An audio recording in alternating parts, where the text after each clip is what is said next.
ಆಗಮಿಸಿಬಿಟ್ಟು ಆಸೀನರಾಗಬೇಕಾಗಿ ಕೇಳ್ಕೊಳ್ತಾ ಇದ್ದೇನೆ. ಇನ್ನೇನು ಕೆಲವೇ ಕ್ಷಣಗಳಲ್ಲಿ ಕಾರ್ಯಕ್ರಮ ಶುರುವಾಗಲಿದೆ.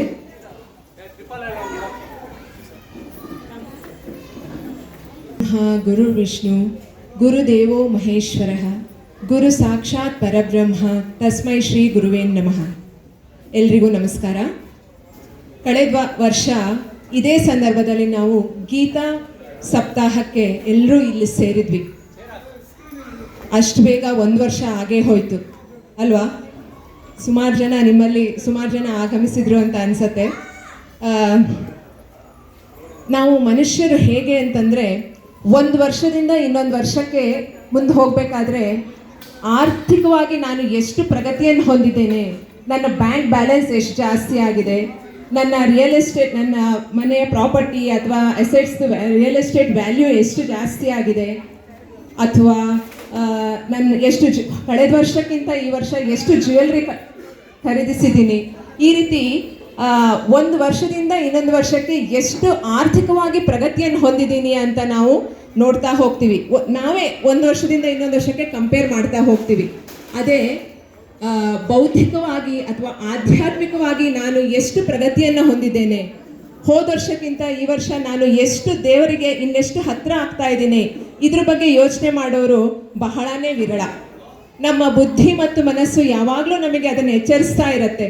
ಆದರೆ ನಾವು ಪ್ರತಿ ಸಾರಿ ಹೇಳೋದು ಒಂದೇ, ಇವಾಗ ನನಗೆ ಅದಕ್ಕೆ ಟೈಮ್ ಇಲ್ಲ, ನಾನು ಬ್ಯುಸಿಯಾಗಿದ್ದೀನಿ, ಅದೇನಿದ್ರು ವಯಸ್ಸಾದಮೇಲೆ ದೇವರ ಧ್ಯಾನ ಅಥವಾ ಆಧ್ಯಾತ್ಮಿಕದ ಬಗ್ಗೆ ಚಿಂತನೆ ಮಾಡಲಿಕ್ಕೆ ವಯಸ್ಸಾದಮೇಲೆ ಸಕಾಲ ಅನ್ನೋದು ನಮ್ಮೆಲ್ಲರಲ್ಲಿರುವಂತಹ ಒಂದು ಮನಸ್ಥಿತಿ. ಆದರೆ ದೇವರನ್ನು ಧ್ಯಾನಿಸಲಿಕ್ಕೆ ಅಥವಾ ಭಕ್ತಿ ಮಾರ್ಗವನ್ನು ಹಿಡಿಲಿಕ್ಕೆ ಯಾವುದೇ ವಯಸ್ಸಿನ ಅಡ್ಡಿ ಇಲ್ಲ ಅಂತ ನನ್ನ ಅನಿಸಿಕೆ. HSR ಅಥವಾ ಬೆಂಗಳೂರಿನಂತಹ ಇಂತಹ ಮಹಾನಗರದಲ್ಲಿ, ಅದು HSR ನಂತಹ ಇಂತಹ ಪ್ರತಿಷ್ಠಿತ ಬಡಾವಣೆಯಲ್ಲಿ ಭಾಗವತ ಸಪ್ತಾಹ ನಡೀತಾ ಇದೆ. ಅದಕ್ಕೆ ಇಷ್ಟೊಂದು ಸಂಖ್ಯೆಯಲ್ಲಿ ಭಕ್ತರು ಶ್ರೋತೃಗಳು ಆಗಮಿಸಿದ್ದೀರಾ. ನಿಜವಾಗ್ಲೂ ನೋಡ್ಲಿಕ್ಕೆ ಸಂತೋಷವಾಗ್ತಾ ಇದೆ. ಇಂದಿನಿಂದ 7 ದಿನಗಳ ಕಾಲ ಶ್ರೀ ವರಸಿದ್ಧಿ ವಿನಾಯಕ ದೇವಸ್ಥಾನದಲ್ಲಿ ಭಾಗವತ ಸಪ್ತಾಹ ನಡೀತಾ ಇದೆ. ಖ್ಯಾತ ವಾಗ್ಮಿಯಾದಂತಹ ಶ್ರೀ ಕಲ್ಲೂರು ಪವಮಾನ ಆಚಾರ್ಯರು ಇದನ್ನು ನಡೆಸ್ಕೊಳ್ಳಿದ್ದಾರೆ. ಭಾಗವತದ ಬಗ್ಗೆ ಹೇಳಬೇಕು ಅಂತಂದರೆ, ಭಾಗವತ ಶ್ರವಣ ಮಾಡ್ತೀನಿ ಅಂತ ಸಂಕಲ್ಪ ಮಾಡಿದ್ರೇ ಆತನ ಪಾಪವೆಲ್ಲ ದೂರವಾಗುತ್ತಂತೆ. ಭಾಗವತ ಶ್ರವಣ ಮಾಡ್ತೀನಿ ಅಂತ ಸಂಕಲ್ಪ ಮಾಡಿದರೆ ಆ ಮನುಷ್ಯನ ಸಾವು ಸಹ ಮುಂದೂಡಲಾಗುತ್ತಂತೆ. ಯಮಧರ್ಮರಾಯ ತನ್ನ ಕಿಂಕರರಿಗೆ ಹೇಳ್ತಾನಂತೆ, ನೋಡು, ಅವನು ಭಾಗವತವನ್ನು ಕೇಳ್ತೀನಿ, ಭಾಗವತ ಪಾರಾಯಣ ಮಾಡ್ತೀನಿ ಅಂತ ಸಂಕಲ್ಪ ಮಾಡಿದ್ದಾನೆ, ಏನೋ ಸನ್ಮಾರ್ಗದಲ್ಲಿ ಹೋಗಬೇಕು ಅಂತ ನಿರ್ಧರಿಸಿದ್ದಾನೆ, ಅವನ ಸಾವನ್ನು ಸ್ವಲ್ಪ ದಿನ ಮುಂದೂಡೋಣ, ನೀನು ಹಾಗೆ ಬಾ ಅಂತ ತನ್ನ ಕಿಂಕರರಿಗೆ ಹೇಳ್ತಾನಂತೆ. ಇದು ಭಾಗವತ ಪುರಾಣದ ಮಹಿಮೆ. ಪುರಾಣಗಳಲ್ಲೇ ಅತ್ಯಂತ ಶ್ರೇಷ್ಠವಾದ ಪುರಾಣ ಭಾಗವತ ಪುರಾಣ. ಇಂತಹ ಒಂದು ಮಹಾಪುರಾಣದ ಪ್ರವಚನವನ್ನು ಈ ದಿನ ನಮ್ಮ ದೇವಸ್ಥಾನದಲ್ಲಿ ಆಯೋಜಿಸಿದ್ದಾರೆ. ಇದನ್ನು ಕೇಳಲಿಕ್ಕೆ, ಇದರ ಲಾಭವನ್ನು ಪಡ್ಕೊಳ್ಳಿಕ್ಕೆ ಈ ದಿನ ನಾವೆಲ್ಲರೂ ಇಲ್ಲಿ ಸೇರಿದ್ದೀವಿ. ನಾನು ಶ್ರೋತೃಗಳಲ್ಲಿ ಕೇಳ್ಕೊಳ್ಳೋದಿಷ್ಟೇ, ದಯವಿಟ್ಟು ಎಲ್ಲರೂ ತಮ್ಮ ಫೋನನ್ನು ಸ್ವಿಚ್ ಆಫ್ ಮಾಡಿ, ಆಮೇಲೆ ಅನವಶ್ಯಕವಾಗಿ ಆ ಕಡೆ ಈ ಕಡೆ ಹೋಗೋದನ್ನು ಅವಾಯ್ಡ್ ಮಾಡಿ. ಅಡಚಣೆ ಆದರೆ ಕಾರ್ಯಕ್ರಮಕ್ಕೆ ಅಡ್ಡಿಯಾಗತ್ತೆ. ಆ ನೋಟಿಫಿಕೇಷನ್ದು ಒಂದು ಸೌಂಡ್ ಬರುತ್ತಲ್ಲ, ಅದು ಸಾಧ್ಯವಾದರೆ ಆಫ್ ಮಾಡಿಬಿಡಿ. ಆಗ ಎಲ್ರಿಗೂ ಸಹ ಸಾಂಗವಾಗಿ ಕಾರ್ಯಕ್ರಮವನ್ನು ಅಥವಾ ಪ್ರವಚನವನ್ನು ಕೇಳಲಿಕ್ಕೆ ಅನುಕೂಲವಾಗುತ್ತೆ ಅಂತ ನನ್ನ ಅನಿಸಿಕೆ. ಇಂದಿನ ಕಾರ್ಯಕ್ರಮವನ್ನು ಒಂದು ಪ್ರಾರ್ಥನೆಯೊಂದಿಗೆ ಶುರು ಮಾಡೋಣ.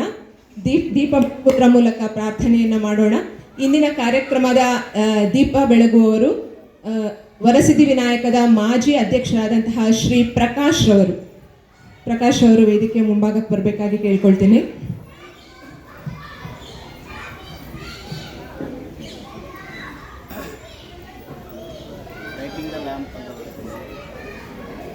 ಮುನಿ ಅವರಿಂದ ಅವರ ಸಹಕಾರದೊಂದಿಗೆ ವೇದವ್ಯಾಸರು ಇದನ್ನು ರಚಿಸಿರ್ತಾರೆ. ಅವರಿಂದ ಅವರ ಮಗನಾದಂತಹ ಶುಕಮುನಿಗೆ ಇದು ವರ್ಗಾವಣೆ ಆಗುತ್ತೆ. ಶುಕಮುನಿಯು ಸಾವಿನ ಅಂಚಿನಲ್ಲಿದ್ದಂತಹ ಪರೀಕ್ಷಿತ ಮಹಾರಾಜ ಇವನಿಗೆ ಅದನ್ನು ಬೋಧನೆ ಮಾಡಿಬಿಟ್ಟು ಆತನನ್ನು ಸಾವಿನ ಅಂಚಿನ ದವಡೆಯಿಂದ ಕಾಪಾಡ್ತಾರೆ. ಹಾಗೂ ಆತನಿಗೆ ಮುಕ್ತಿಯು ದೊರೆಯುತ್ತೆ. ಈ ರೀತಿ ಜನಸಾಮಾನ್ಯರ ಪಾಲಿಗೆ ಭಾಗವತವು ಹರಿದು ಬಂತು ಅಂತ ಹೇಳಲಾಗುತ್ತೆ.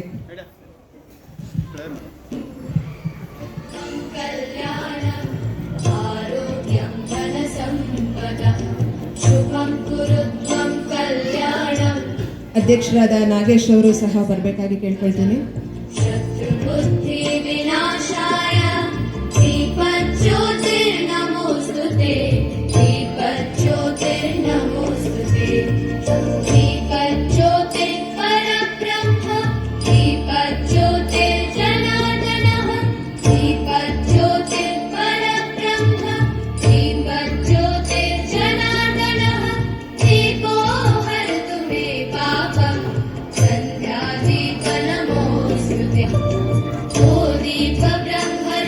ರತ್ನಾಕರ್ ಸರ್.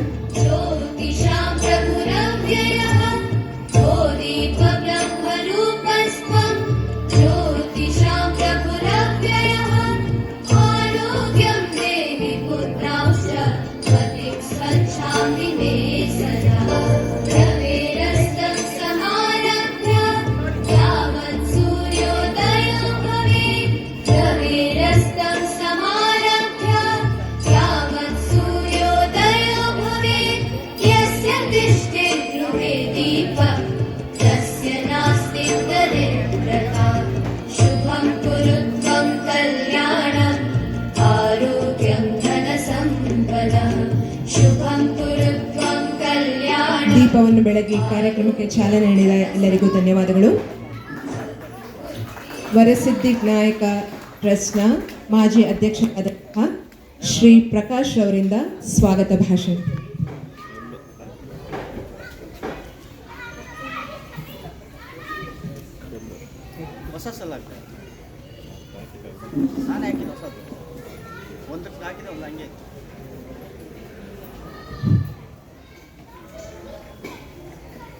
ಎಲ್ಲರಿಗೂ ನಮಸ್ಕಾರ. ಈ ದಿನದ ಸಂಜೆಯ ಸುಂದರ ಕಾರ್ಯಕ್ರಮಕ್ಕೆ ಆಗಮಿಸಿರುವ ನಿಮ್ಮೆಲ್ಲರಿಗೂ ನಮ್ಮ ವರಸಿದ್ಧಿ ವಿನಾಯಕ ಸೇವಾ ಸಂಘ ಹಾಗೂ ಈ ಕಾರ್ಯಕ್ರಮವನ್ನು ಇರುತ್ತಿರುವ ಆ ಸಂಘದವರಿಗೂ ಎಲ್ಲರಿಗೂ ಸುಸ್ವಾಗತವನ್ನು ಕೋರುತ್ತಾ, ಈ ದಿನ ಸಂಜೆ ಈಗಾಗಲೇ ಪ್ರಕಟ ಮಾಡಿದ್ದಂತೆ ಹಮ್ಮಿಕೊಂಡಿರುವ ಕಾರ್ಯಕ್ರಮದಲ್ಲಿ ಮೊದಲನೆಯ ಕಾರ್ಯಕ್ರಮವನ್ನು ಈಗ ಪ್ರಾರಂಭ ಮಾಡಿಸ್ತಾ ಇದ್ದೇವೆ.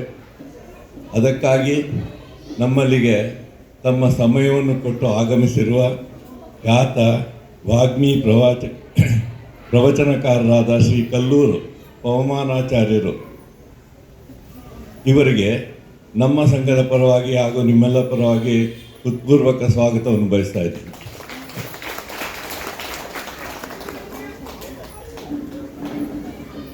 ಈ ಕಾರ್ಯಕ್ರಮವನ್ನು ಈ ದಿವಸ ಪ್ರಾರಂಭ ಮಾಡಿ ಸತತವಾಗಿ 5 ದಿವಸಗಳ ಕಾಲ ಈ ಕಾರ್ಯಕ್ರಮ ನಡೀತದೆ.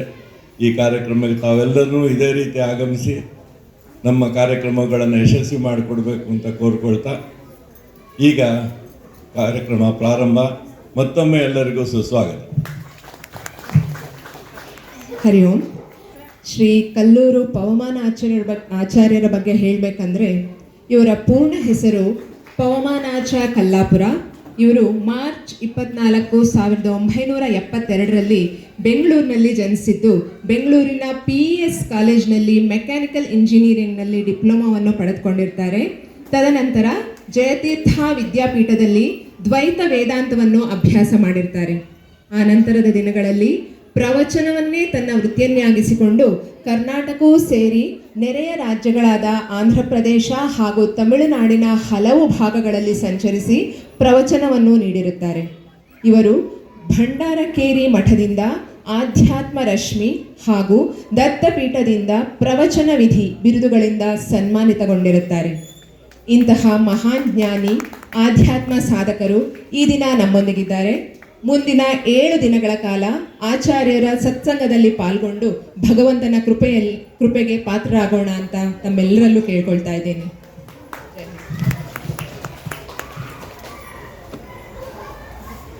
ಮೌಲಿಪರ್ಯಂತಂ ಗುರುಣಾಂ ಆಕೃತಿಂ ಸ್ಮರೇತ್ತೇನ ವಿಘ್ನಾಃ ಪ್ರಣಶ್ಯಂತೆ ಸಿದ್ಧ್ಯಂತಿ ಚ ಮನೋರಥಾಃ ಸೃಷ್ಟಿಸ್ಥಿತ್ಯಪ್ಯಯೇಹ ನಿಯತಿದೃಶಿತಮೋ ಬಂಧಮೋಕ್ಷಾಶ್ಚ ಯಸ್ಮಾತ್ ಅಸ್ಯ ಶ್ರೀ ಬ್ರಹ್ಮರುದ್ರ ಪ್ರಭೃತಿ ಸುರನರದ್ವೇಷಶತ್ರಾತ್ಮಕಸ್ಯ ವಿಷ್ಣೋರ್ವ್ಯಸ್ತಾಃ ಸಮಸ್ತಾಃ ಸಕಲಗುಣನಿಧಿಃ ಸರ್ವದೋಷವ್ಯಪೇತಃ ಪೂರ್ಣಾನಂದಾವ್ಯಯೋ ಯ ಗುರುರಪಿ ಪರಮಃ ಚಿಂತಯೇತಂ ಮಹಾಂತಂ ಜನ್ಮಾದ್ಯಸ್ಯ ಯತೋನ್ಮಯಾದಿತರತಶ್ಚಾರ್ಥೇ ಸ್ವಭಿಘ್ನಸ್ವರಾಟ್ ತೇನೇ ಬ್ರಹ್ಮಹೃದಯಾದಿಕಮಯೇ ಮುಖ್ಯಂತಿ ಯಂ ಸೂರಯಃ ತೇಜೋಬಾರಿ ಮೃದಾಂ ಯಥಾ ವಿನಿಮಯೋ ಯತ್ರ ತ್ರಿಸರ್ಗೋ ಮೃಷಾ ಧಾಮ್ನಾ ಸ್ವೇನ ಸದಾ ನಿರಸ್ತಕುಹಕಂ ಸತ್ಯಂ ಪರಂ ಧೀಮಹಿ ಅಭ್ರಮಂ ಭಂಗರಹಿತಂ ಅಜಡಂ ವಿಮಲಂ ಸದಾ ಆನಂದತೀರ್ಥಮತುಲಂ ಭಜೆ ತಾಪತ್ರಯಾಪಹಂ ಚಿತ್ರೈ ಪದೈಶ್ಚ ಗಂಭೀರೈಃ ವಾಕ್ಯೈರ್ಮಾನೈರಖಂಡಿತೈಃ ಗುರುಭಾವಂ ವ್ಯಂಜಯಂತಿ ಭಾತಿ ಶ್ರೀಜಯತೀರ್ಥವಾಕ್ ಅರ್ಥಿಕಲ್ಪಿತಕಲ್ಪೋಯಂ ಪ್ರತ್ಯರ್ಥಿಗಜಕೇಸರಿ ವ್ಯಾಸತೀರ್ಥಗುರುರ್ಭೂಯಾದಸ್ಮದಿಷ್ಟಾರ್ಥಸಿದ್ಧಯೇ ತಪೋ ವಿದ್ಯಾ ವಿರಕ್ತ್ಯಾದಿ ಸದ್ಗುಣೋಗಾಕರಾನಹಂ ವಾದಿರಾಜಗುರೂನ್ ವಂದೇ ಹಯಗ್ರೀವದಯಾಶ್ರಯಾನ್ ಪ್ರಣಮತ್ಕಾಮಧೇನುಂಜ ಭಜಸ್ಸುರತರೂಪಮಂ ಶ್ರೀಭಾವಬೋಧಕೃತ್ಪಾದ ಚಿಂತಾಮಣಿಮುಪಾಸ್ಮಹೇ ಪೂಜ್ಯಾಯ ರಾಘವೇಂದ್ರಾಯ ಸತ್ಯಧರ್ಮರತಾಯ ಚ ಭಜತಾಂ ಕಲ್ಪವೃಕ್ಷಾಯ ನಮತಾಂ ಕಾಮಧೇನವೇ ಸತ್ಯಾಭಿಜ್ಞಕರಾಬ್ಜೋತ್ಥಾನ್ ಪಂಚಾಶದ್ವರ್ಷಪೂಜಕಾನ್ ಸತ್ಯಪ್ರಮೋದತೀರ್ಥಾರ್ಯಾನ್ ನೌಮಿನ್ಯಾಯ ಸುಧಾರತಾನ್ ತಪಸ್ವಾಧ್ಯಾಯ ಶುಶ್ರೂಷಾ ಕೃಷ್ಣಪೂಜಾರತಂ ಮುನಿಂ ವಿಶ್ವೇಶಮಿಷ್ಟದಂ मध्ये ಪರಿವ್ರಾಟ್ ಚಕ್ರವರ್ತಿನಂ ಶ್ರೀ ಸತ್ಯಾತ್ಮತೀರ್ಥ ಗುರುಭ್ಯೋ ನಮಃ. ವೇದಿಕೆಯಲ್ಲಿ ವಿಶೇಷವಾಗಿ ಕೃಷ್ಣನ ಸನ್ನಿಧಾನ ಇದೆ. ಇಲ್ಲೆಲ್ಲ ಬಂದಿರುವ ಭಗವದ್ಭಕ್ತರಲ್ಲಿ ಅಂತರ್ಯಾಮಿಯಾಗಿ ಭಗವಂತ ಸನ್ನಿಹಿತನಾಗಿದ್ದಾನೆ. ಎಲ್ಲ ಭಗವದ್ಭಕ್ತರಿಗೆ ಅಭಿನಂದಿಸಿ, ವಿಶೇಷವಾಗಿ ಗರ್ಭಗುಡಿಯಲ್ಲಿ ನರಸಿಂಹದೇವರು ಹಾಗೂ ನಮ್ಮ ಗಣಪತಿ ನಿರ್ವಿಘ್ನವಾಗಿ ಎಲ್ಲ ಕೆಲಸವನ್ನು ಈಡೇರಿಸುವಂತಹ ಗಣಪತಿ, ಆ ಗಣಪತಿಯ ಅಂತರ್ಯಾಮಿಯಾದ ವಿಶೇಷವಾಗಿ ವಿಶ್ವಂಭರ ಮೂರ್ತಿಗೆ ನಮಿಸಿ, ಈಗ ಅವರು ಇಂಟ್ರೊಡಕ್ಷನ್ ಕೊಡಬೇಕಾದರೆ ಪ್ರತಿಷ್ಠಿತವಾದ ಬಡಾವಣೆ. ಈ ಬಡಾವಣೆಯಲ್ಲಿ ಭಾಗವತಾದಿಗಳನ್ನು ಕೇಳಲಿಕ್ಕೆ ಈ ಮಟ್ಟದ ಜನ ಬರೋದು ತುಂಬ ಅಪರೂಪ. ಈಗ ಲೈವ್ ಪ್ರವಚನದಲ್ಲಿ ಜನ ತುಂಬ ಕಡಿಮೆ ಆಗಿದೆ. ಕರೋನಾ ಬಂದ ಮೇಲಿಂದ ಪ್ರಾಯ ಯೂಟ್ಯೂಬ್ ಶುರು ಆಯಿತು. ಸಾಮಾನ್ಯ ನೆಲ್ಲಿ ನೀರು ಬಂದ ಮೇಲೆ ಬಾವಿ ಹತ್ರ ಯಾರೂ ಹೋಗೋದಿಲ್ಲ, ಹಾಗಾಗಿ ಬಿಟ್ಟಿದೆ. ನಮ್ಮ ಮನೆಯಲ್ಲೇ ಬರುತ್ತೆ, ನಮಗೆ ಬೇಕಾದಾಗ ನೋಡಿಕೊಳ್ಳಬಹುದು. ಹಾಗಾಗಿ ಮತ್ತೆ ಚೂಸಿ ಆಗಿದ್ದೇವೆ, ಬೇರೆ ಬೇರೆ ಮುಖಗಳಿಂದ ಕೇಳಬಹುದು. ಇಲ್ಲಾಂದರೆ ಅನಿವಾರ್ಯವಾಗಿ ಕೂತಿರಬೇಕು. ಕೆಲವು ರಿಸ್ಟ್ರಿಕ್ಷನ್ ಹಾಕ್ತಾರೆ, ನೀವು ಫೋನನ್ನು ಆಫ್ ಮಾಡಿ, ಫೋನನ್ನು ಸೈಲೆಂಟಲ್ಲಿಡಿ. ನಮಗೆ ಸೈಲೆಂಟಾಗಿ ಇಟ್ಟೇ ಗೊತ್ತಿಲ್ಲ. ಈಗ ನಾನು ಅನೇಕ ಬಾರಿ ಹೇಳ್ತಾ ಇರ್ತೇನೆ, ಗಜೇಂದ್ರನಿಗೆ ಒಂದು ಮೊಸಳೆ ಹಿಡ್ಕೊಂಡಿದ್ದು ಗೊತ್ತಿತ್ತು, ಅದಕ್ಕೆ ಅವನು ದೇವರನ್ನು ಬೇಡ್ದ. ನಾವೀಗ ಆಲ್ರೆಡಿ 2 ಮೊಸಳೆ ನಾವೇ ಹಿಡ್ಕೊಂಡಿದ್ದೀವಿ, ಒಂದು ಫೇಸ್ಬುಕ್ಕು, ಇನ್ನೊಂದು ವಾಟ್ಸಾಪು ಅಂತ. ಸೊ ಅದು ಬಿಟ್ಟರು ನಾವು ಬಿಡೋದಿಲ್ಲ, ಆ ಸ್ಥಿತಿಯಲ್ಲಿ ಇದ್ದೇವೆ. ಮಕ್ಕಳು ಮಲಗಬೇಕಾದರೆ ಹಿಂದೆ ಅಮ್ಮ ಹಾಡು ಹೇಳಿದ್ರೆ ಮಲಗ್ತಾ ಇತ್ತು. ಈಗ ಮಕ್ಕಳು ಅಮ್ಮ ಹಾಡು ಹೇಳಿದ್ರೆ ಮಲ್ಕೊಂಬಲ್ಲ ಅಂತ ಗಲಾಟೆ ಮಾಡುತ್ತೆ. ಆ್ಯಂಡ್ರಾಯ್ಡ್ ಫೋನ್ ಕೊಡು, ನನಗೆ ಯಾವ್ದು ಬೇಕೋ ಅದನ್ನು ಹಾಕ್ಕೊಳ್ತೇನೆ ಅಂತ. ಆ ತರಹದ ಸ್ಥಿತಿಯಲ್ಲಿ ಇದ್ದೇವೆ. ಅಂಥ ಸ್ಥಿತಿಯಲ್ಲಿ ಇಷ್ಟೆಲ್ಲ ಜನ ಸೇರಿರೋದು ಬಹಳ ಸಂತೋಷ. ಇದಕ್ಕೆ ಮೂಲ ಕಾರಣ ಅನೇಕ ಜನ ಇದ್ದಾರೆ. ಪ್ರಧಾನವಾಗಿ ಜಾಗ ಬೇಕು. ನಮ್ಮ ಅನುಪಮ ಅವರು ನನ್ನನ್ನು ಭೇಟಿಯಾದಾಗ ಅವರು ಯೂಟ್ಯೂಬಲ್ಲಿ ನೋಡಿ ಭೇಟಿಯಾದದ್ದು. ಉತ್ತರಾದಿ ಮಠದಲ್ಲಿ ನಿಮ್ಮ ಕಾರ್ಯಕ್ರಮ ಇಡಬೇಕು, ನಾನೊಂದು ಹಾಲನ್ನು ಹಿಡಿತೇನೆ, ಹಾಲಲ್ಲಿ ಮಾಡ್ತೇನೆ ಅಂತ. ಅದು ದೇವರ ಇಚ್ಛೆ, ಕೃಷ್ಣನ ಇಚ್ಛೆ. ಹಾಲ್ಕಿನ್ನ ಇಲ್ಲೇ ಬರಲಿ ಅಂತ. ಹಾಲು ಹಿಡಿದಿದ್ರೆ ಕ್ಯಾ ಹಾಲು ಎಂದಿರೋ ನಾನು ಬೇಡ, ನನ್ನ ವಿಶೇಷ ಸನ್ನಿಧಾನ ಇರುವ ದೇವಸ್ಥಾನದಲ್ಲಿ ಆಗಲಿ ಅಂತ. ತುಂಬ ಒಳ್ಳೆಯದಾಯಿತು. ದೇವರ ಸನ್ನಿಧಾನ ಎಲ್ಲಿ ಪೂಜಾದಿಗಳು ಆಗತ್ತೆ ಅಲ್ಲಿ ದೇವರ ಸನ್ನಿಧಾನ ಇರುತ್ತೆ. ಪ್ರಾಯ ನಮ್ಮ ಭಾರತೀಯರ ಮೇಲೆ ಒಂದು ಆಕ್ಷೇಪ ಇದೆ, ಇವರು ಕಂಡ ಕಲ್ಲನ್ನು ಪೂಜೆ ಮಾಡ್ತಾರೆ ಅಂತ. ಕಂಡ ಕಲ್ಲನ್ನೆಲ್ಲ ಪೂಜೆ ಮಾಡಿದ್ರೆ ನಮ್ಮ ಮನೆಗೆಲ್ಲ ಗ್ರಾನೈಟ್ ಸಾಕೋ ಹಾಗೆ ಇಲ್ಲ. ಕಲ್ಲನ್ನು ಅಂದರೆ ಅದು ಗಣಪತಿಯ ಮೂರ್ತಿ ಆಗಬೇಕಾದ್ರೆ ಅದರದೇ ಆದಂತಹ ಪ್ರೋಸೆಸ್ ಇದೆ. ಎಲ್ಲ ಪೇಪರು ಕರೆನ್ಸಿ ಅಲ್ಲ. ನಾನು ಪೇಪರೆಲ್ಲ ಕರೆನ್ಸಿ ಅನ್ನೋದಾದ್ರೆ ಒಂದು ಡೆಕ್ಕನ್ ಹೆರಾಲ್ಡ್ ಇಟ್ಕೊಂಡು 2,000 ರೂಪಾಯಿ ನೋಟ್ ಥರ ಕಟ್ ಮಾಡಿ ಅದನ್ನು ವ್ಯವಹಾರ ಮಾಡಲಿಕ್ಕಾಗತ್ತಾ? ಇಲ್ಲ. ಅದಕ್ಕೆ ಆದಂತಹ ಸರ್ಕಾರದ ಮುದ್ರೆ ಇರಬೇಕು, ಸರ್ಕಾರದ ಗವರ್ನರಿನ ಸೀಲ್ ಇರಬೇಕು. ಹಾಗಾದರೆ ಮಾತ್ರ ಅದು ವ್ಯಾಲಿಡ್ ಅಂತಾಗತ್ತೆ. ಹಾಗೆ ಎಲ್ಲ ಕಲ್ಲುಗಳು ಪ್ರತಿಮೆ ಅಲ್ಲ. ಪ್ರತಿಮೆ ಆಗಬೇಕಾದರೆ ಶಿಲ್ಪಿ ಅದನ್ನು ಮಾಡಿದ ಮೇಲೆ ಅದರದೇ ಆದಂತಹ ಅಧಿವಾಸಗಳು, ಧಾನ್ಯಾಧಿವಾಸ, ಜಲಾಧಿವಾಸ, ಮಂತ್ರಗಳನ್ನು ಹೇಳಿ ಅದರಲ್ಲಿ ದೇವರ ಸನ್ನಿಧಾನವನ್ನು ತರೋದು. ಪ್ರತಿಮೆಯೇ ದೇವರಲ್ಲ, ಪ್ರತಿಮೆಯ ಒಳಗೆ ದೇವರ ಸನ್ನಿಧಾನ ಅಂತ. ಹಾಗಾಗಿ ಎಲ್ಲಿ ಪೂಜಾ ಕೈಂಕರ್ಯಗಳು ಚೆನ್ನಾಗಿ ಆಗತ್ತೆ ಅಲ್ಲಿ ದೇವರ ಸನ್ನಿಧಾನ ಇರುತ್ತೆ. ಅಲ್ಲಿ ಭಗವಂತನ ವಾರ್ತೆಯನ್ನು ನಾವು ಹಾಡಿ ಹೊಗಳಿ ಕೊಂಡಾಡಿದಾಗ ಎಲ್ಲೂ ಸಿಗದ ನೆಮ್ಮದಿ ನಮಗೆ ಸಿಗತ್ತೆ ಅಲ್ವಾ? ನಾವು ಆಗಾಗ ದೇವಸ್ಥಾನಕ್ಕೆ ಬರ್ತೇವೆ. ಪ್ರಾಯ ಆಗಾಗ ಬರೋದು ಅಂದರೆ ಮನೇಲಿ ಸಮಸ್ಯೆ ಆದಾಗ, ಒಂದೊಂದೇ ತೊಂದರೆ ಆದಾಗ ಸರಿ ದೇವಸ್ಥಾನಕ್ಕಾದರೂ ಹೋಗಿ ಬರೋಣ ಅಂತ ಕಾನ್ಸೋಲೇಷನ್ ಪ್ರೈಸ್ ದೇವರಿಗೆ. ನೀವೆಲ್ಲ ಅಲ್ಲ, ನೀವೆಲ್ಲ ಯಾವಾಗಲೂ ಬರ್ತೀರಿ. ಹೀಗಾಗಿ ಭಾಗವತವನ್ನು ನಮ್ಮ ಬಡಾವಣೆಯಲ್ಲಿ ಹೇಳಿಸುವ ಅಂತ ತುಂಬ ಸಂತೋಷ. ಸಾಮಾನ್ಯವಾಗಿ ಬಡಾವಣೆ ಅಂದರೆ ಲೇಔಟ್, ಕನ್ನಡದಲ್ಲಿ ಬಡಾವಣೆ. ಈ ಬಡಾವಣೆಯಲ್ಲಿ ಆಗಾಗ ಭಾಗವತ ಆಗ್ತಾ ಇದ್ದರೆ ಅಲ್ಲಿ ಡಾ ಇರತ್ತಂತೆ. ಭಾಗವತ ಒಂದು ದೊಡ್ಡ ಡಾಕ್ಟರ್ ಅದು. ಯಾವಾಗ ನಾವು ಬಡಾವಣೆಯಲ್ಲಿ ಭಗವಂತನ ವಾರ್ತೆ ಬಿಡ್ತೀವಿ ಅದು ಡಾ ಹೋಗಿ ಭವಣೆ ಅಂತ ಶುರು ಆಗತ್ತೆ. ಅದು ಭವಣೆ ಆಗಬಾರ್ದು, ಬಡಾವಣೆ ಆಗಬೇಕು. ಹೀಗಾಗಿ ಭಗವಂತನ ವಾರ್ತೆ ಅದರಲ್ಲಿ 7 ದಿವಸ 1 ಗಂಟೆ ಹೇಳೋದು ಅಂತ. ಸಮಗ್ರ ಭಾಗವತ ಹೇಳಿದಾಗ ತುಂಬ ಓಡಬೇಕಾಗತ್ತೆ. ಅದಕ್ಕೆ ಕೃಷ್ಣನ ಕಥೆಯನ್ನು ಹೇಳ್ತೀರಾ? ರೋಗಿ ಬಯಸಿದ್ದು ಹಾಲು ಅನ್ನ, ವೈದ್ಯ ಹೇಳಿದ್ದು ಹಾಲು ಅನ್ನ. ಪ್ರಾಯ ನನಗೆ ಹೋದಲ್ಲೆಲ್ಲ ಕೃಷ್ಣನ ಕಥೆ ಕೊಡ್ತಾರೆ. ಯಾಕೆ ಅಂದರೆ ಇದರಲ್ಲಾದರೂ ಪಾಸಾಗಲಿ ಅಂತ. ಯಾರೋ ಹೇಳಿದ್ರು, ನಮ್ಮ ಮಗು ತುಂಬ ಬುದ್ಧಿವಂತ, ಅವನಿಗೆ ತುಂಬ ಓದೋ ಹುಚ್ಚು, ಒಂದೊಂದೇ ಸಬ್ಜೆಕ್ಟನ್ನೇ ಓದಿ ಓದಿ ಓದಿ SLC 6ನೇ ಸಲ ಪಾಸಾದ ಅಂತ. ಹಾಗೆ ಕೃಷ್ಣನ ಕಥೆಯನ್ನು ವಿಶೇಷವಾಗಿ ಹೇಳುವ ಗ್ರಂಥ ಭಾಗವತ. ಅದರಲ್ಲಿ 10ನೇ ಸ್ಕಂದ ಕೃಷ್ಣನ ಕಥೆಗಾಗಿ ಮೀಸಲನ್ನು ವೇದವ್ಯಾಸ ದೇವರು ಇಟ್ಟಿದ್ದಾರೆ. ತುಂಬ ಸುಂದರವಾಗಿದೆ. ಕೃಷ್ಣನ ಗಾಥೆಗಳನ್ನು ಹರಿದಾಸರುಗಳು ಕನ್ನಡದಲ್ಲಿ, ಮರಾಠಿಯಲ್ಲಿ, ಆ ಭಾಷೆಗಳಲ್ಲಿ, ಹಿಂದಿಯಲ್ಲಿ ಅವಧ್ ಭಾಷೆ, ಅಯೋಧ್ಯೆಯಲ್ಲೆಲ್ಲ ಅವಧ್ ಭಾಷೆಯಲ್ಲಿ ರಾಮಾಯಣವನ್ನು ಒಬ್ಬರು ಗಾನ ಮಾಡೋರು. ಅನೇಕ ಭಾಷೆಗಳಲ್ಲಿ ಆ ಪ್ರಾಂತೀಯ ಭಾಷೆಯಲ್ಲಿ ಕೃಷ್ಣನ ಕಥೆ ತುಂಬ ಇದೆ. ನಾನು ಬೃಂದಾವನಕ್ಕೆ ಹೋದಾಗ ಅಲ್ಲಿ ಆಟೋ ಅಥವಾ ಟ್ಯಾಕ್ಸಿ ಎಲ್ಲಿ ನೋಡಿದ್ರು ಯಾವ ಸಿನಿಮಾ ಹಾಡಿಲ್ಲೇ ಇಲ್ಲ, ಕೃಷ್ಣನದೇ ಹಾಡು, ಕೃಷ್ಣನದೇ ಅಂದರೆ ಆ ಭಾಷೆಯಲ್ಲಿ. ತುಂಬ ಆಶ್ಚರ್ಯ ಆಯಿತು, ಎಷ್ಟು ಕೃಷ್ಣನಲ್ಲಿ ಇವರಿಗೆ ಭಕ್ತಿ ಅಂತ. ಅಂತಹ ಕೃಷ್ಣನ ಕಥೆಯನ್ನು 1-2 ಮಾತುಗಳನ್ನು ಆಡುವ, ಹಾಡುವ, ಏಕೆಂದರೆ 1-2 ದಾಸರ ಪದಪದ್ಯಗಳನ್ನು ಮಧ್ಯೆ ಸೇರಿಸ್ತೇನೆ. 2 ಕಾರಣ. ಅದು ಪ್ರಾಂತೀಯ ಭಾಷೆಯಲ್ಲಿರುತ್ತೆ, ಕನ್ನಡದ ಭಾಷೆಯಲ್ಲಿರುತ್ತೆ. ಇನ್ನೊಂದು ಸ್ವಲ್ಪ ಆಗಾಗ ಎಚ್ಚರ ಆಗುತ್ತೆ. ನೀವ್ಯಾರು ಮಲಗಲ್ಲ, ನನಗೆ ಎಚ್ಚರ ಆಗಲಿ ಅಂತ ಅದನ್ನು ಹೇಳೋದು. ಹಾಗಾಗಿ ಭಾಗವತದ ತುಂಬ ಸುಂದರವಾದ ಗ್ರಂಥ ಇದು. ವೇದವ್ಯಾಸರು ನಮಗಾಗಿ ಮಾಡಿದ್ದಂತೆ. ಈಗ ಅವರು ಇಂಟ್ರೊಡಕ್ಷನಲ್ಲಿ ಹೇಳಿದರು, ಪ್ರಾಯ ನಮ್ಮೆಲ್ಲರ ಅವಸ್ಥೆ ಹೇಗಿರುತ್ತೆ, ಐಹಿಕವಾದ ಪ್ರಪಂಚವನ್ನೇ ನಾವು ನೋಡ್ತೇವೆ. ನಾಳೆ ದಿನ ನಾವು ನಮಗೆ ಗ್ಯಾರಂಟಿ, ಇನ್ನು ಮಿಕ್ಕಿದ್ದೆಲ್ಲ ಪಾಸಿಬಿಲಿಟೀಸ್. ಮನೆ ಕಟ್ಬೋದು, ಕಟ್ಟದೇ ಇರ್ಬೋದು, ಆಗದೇ ಇರ್ಬೋದು, ಮಗ ಆಗ್ಬೋದು, ಆಗದೇ ಇರ್ಬೋದು, ಸಾಯ್ಬೋದು, ಸಾಯದೇ ಇರ್ಬೋದು ಅಂತ ಯಾರೂ ಇಲ್ಲ. ನೀವೇ ಹೇಳಿ, ಯಾವುದನ್ನು ಪ್ರಾಡಕ್ಟನ್ನು ಅಂಗಡಿಯಲ್ಲಿ ತೊಗೊಳ್ಬೇಕಾದ್ರೆ ಫಸ್ಟು ನಾವು ನೋಡೋದು ಡೇಟ್ ಆಫ್ ಮ್ಯಾನುಫ್ಯಾಕ್ಚರ್ಗಿನ್ನ ಡೇಟ್ ಆಫ್ ಎಕ್ಸ್ಪೈರಿ. ಒಂದು ಯಾವುದನ್ನು ಮಾತ್ರೆಯೋ ಎಲ್ಲ ಪದಾರ್ಥಗಳ ಮೇಲೂ ಇರುತ್ತೆ. 2027 ಪರವಾಗಿಲ್ಲ, ಇನ್ನೂ 2 ವರ್ಷ ಇರುತ್ತೆ. ಪುಣ್ಯಕ್ಕೆ ನಿಮ್ಮ ಜಾತಕದಲ್ಲಿ ಡೇಟ್ ಆಫ್ ಎಕ್ಸ್ಪೈರಿ ಬರೆದಿರಲ್ಲ,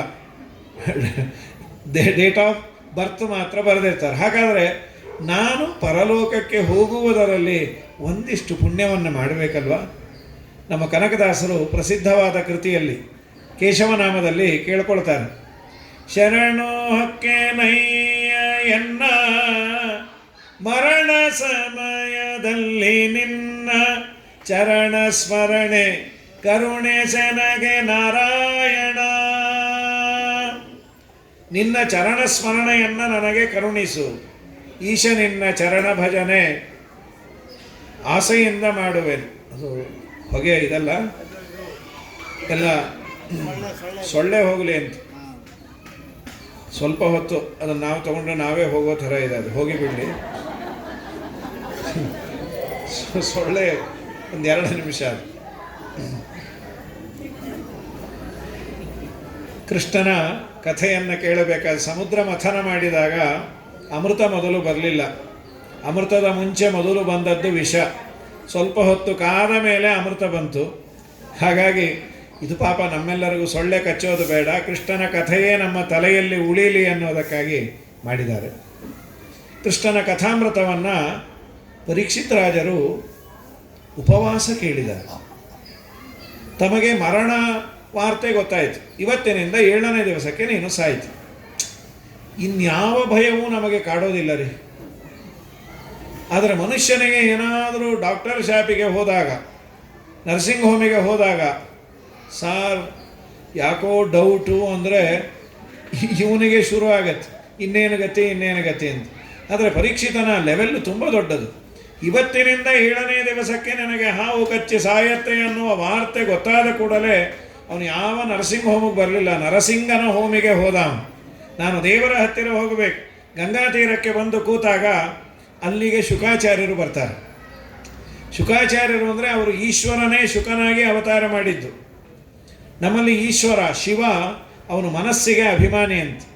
ಅವನು ಮನೋದಾರ್ಢ್ಯವನ್ನು ಕೊಟ್ಟರೆ ಯಾವುದು ಬೇಕಾದರೂ ಸಾಧಿಸಬಹುದು.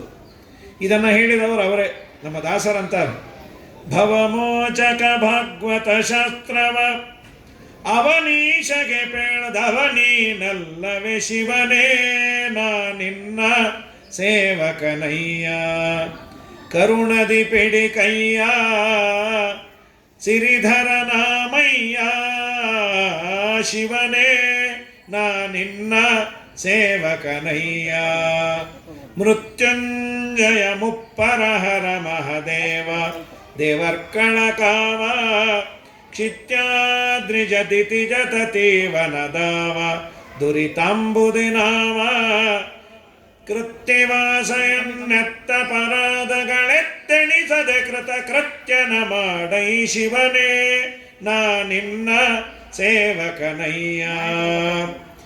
ಮನಸ್ಸು ಚೆನ್ನಾಗಿದ್ದರೆ ಇನ್ನೆಲ್ಲವೂ ಚಂದ. ನಮ್ಮ ಜೀವನದಲ್ಲಿ ಇವತ್ತು ಪ್ರಾಯ ಎಲ್ಲ ಇದೆ. ಇರಲಿಕ್ಕೆ ಸೂರಿದೆ, ಉಣಲಿಕ್ಕೆ ಅನ್ನ ಆಹಾರ ಇದೆ, ಓಡಾಡಲಿಕ್ಕೆ ವೆಹಿಕಲ್ ಇದೆ. ಇವತ್ತು ಒಂದೇ ಒಂದು ಕೊರತೆ, ಮನಸ್ಸು ಸರಿ ಇಲ್ಲ. ಕಾಮನ್ ಆದ ಎಲ್ಲರ ಪ್ರಾಬ್ಲಮ್ ಏನಂದರೆ ನಮ್ಮ ಮಕ್ಕಳು ಮಾತು ಕೇಳಲ್ಲ, ನಮ್ಮ ಮಾತೊಂದು ಕೇಳಲ್ಲ. ಒಂದು ಸಂತೋಷ ಏನಂದರೆ ಯಾರ ಮಕ್ಕಳು ಕೇಳಲ್ಲ, ಅದೇ ಒಂದು ಸಂತೋಷ. ನನ್ನ ಮಗ ಮಾತ್ರ ಕೇಳಲ್ಲ ಅಂದರೆ ಬೇಸರ.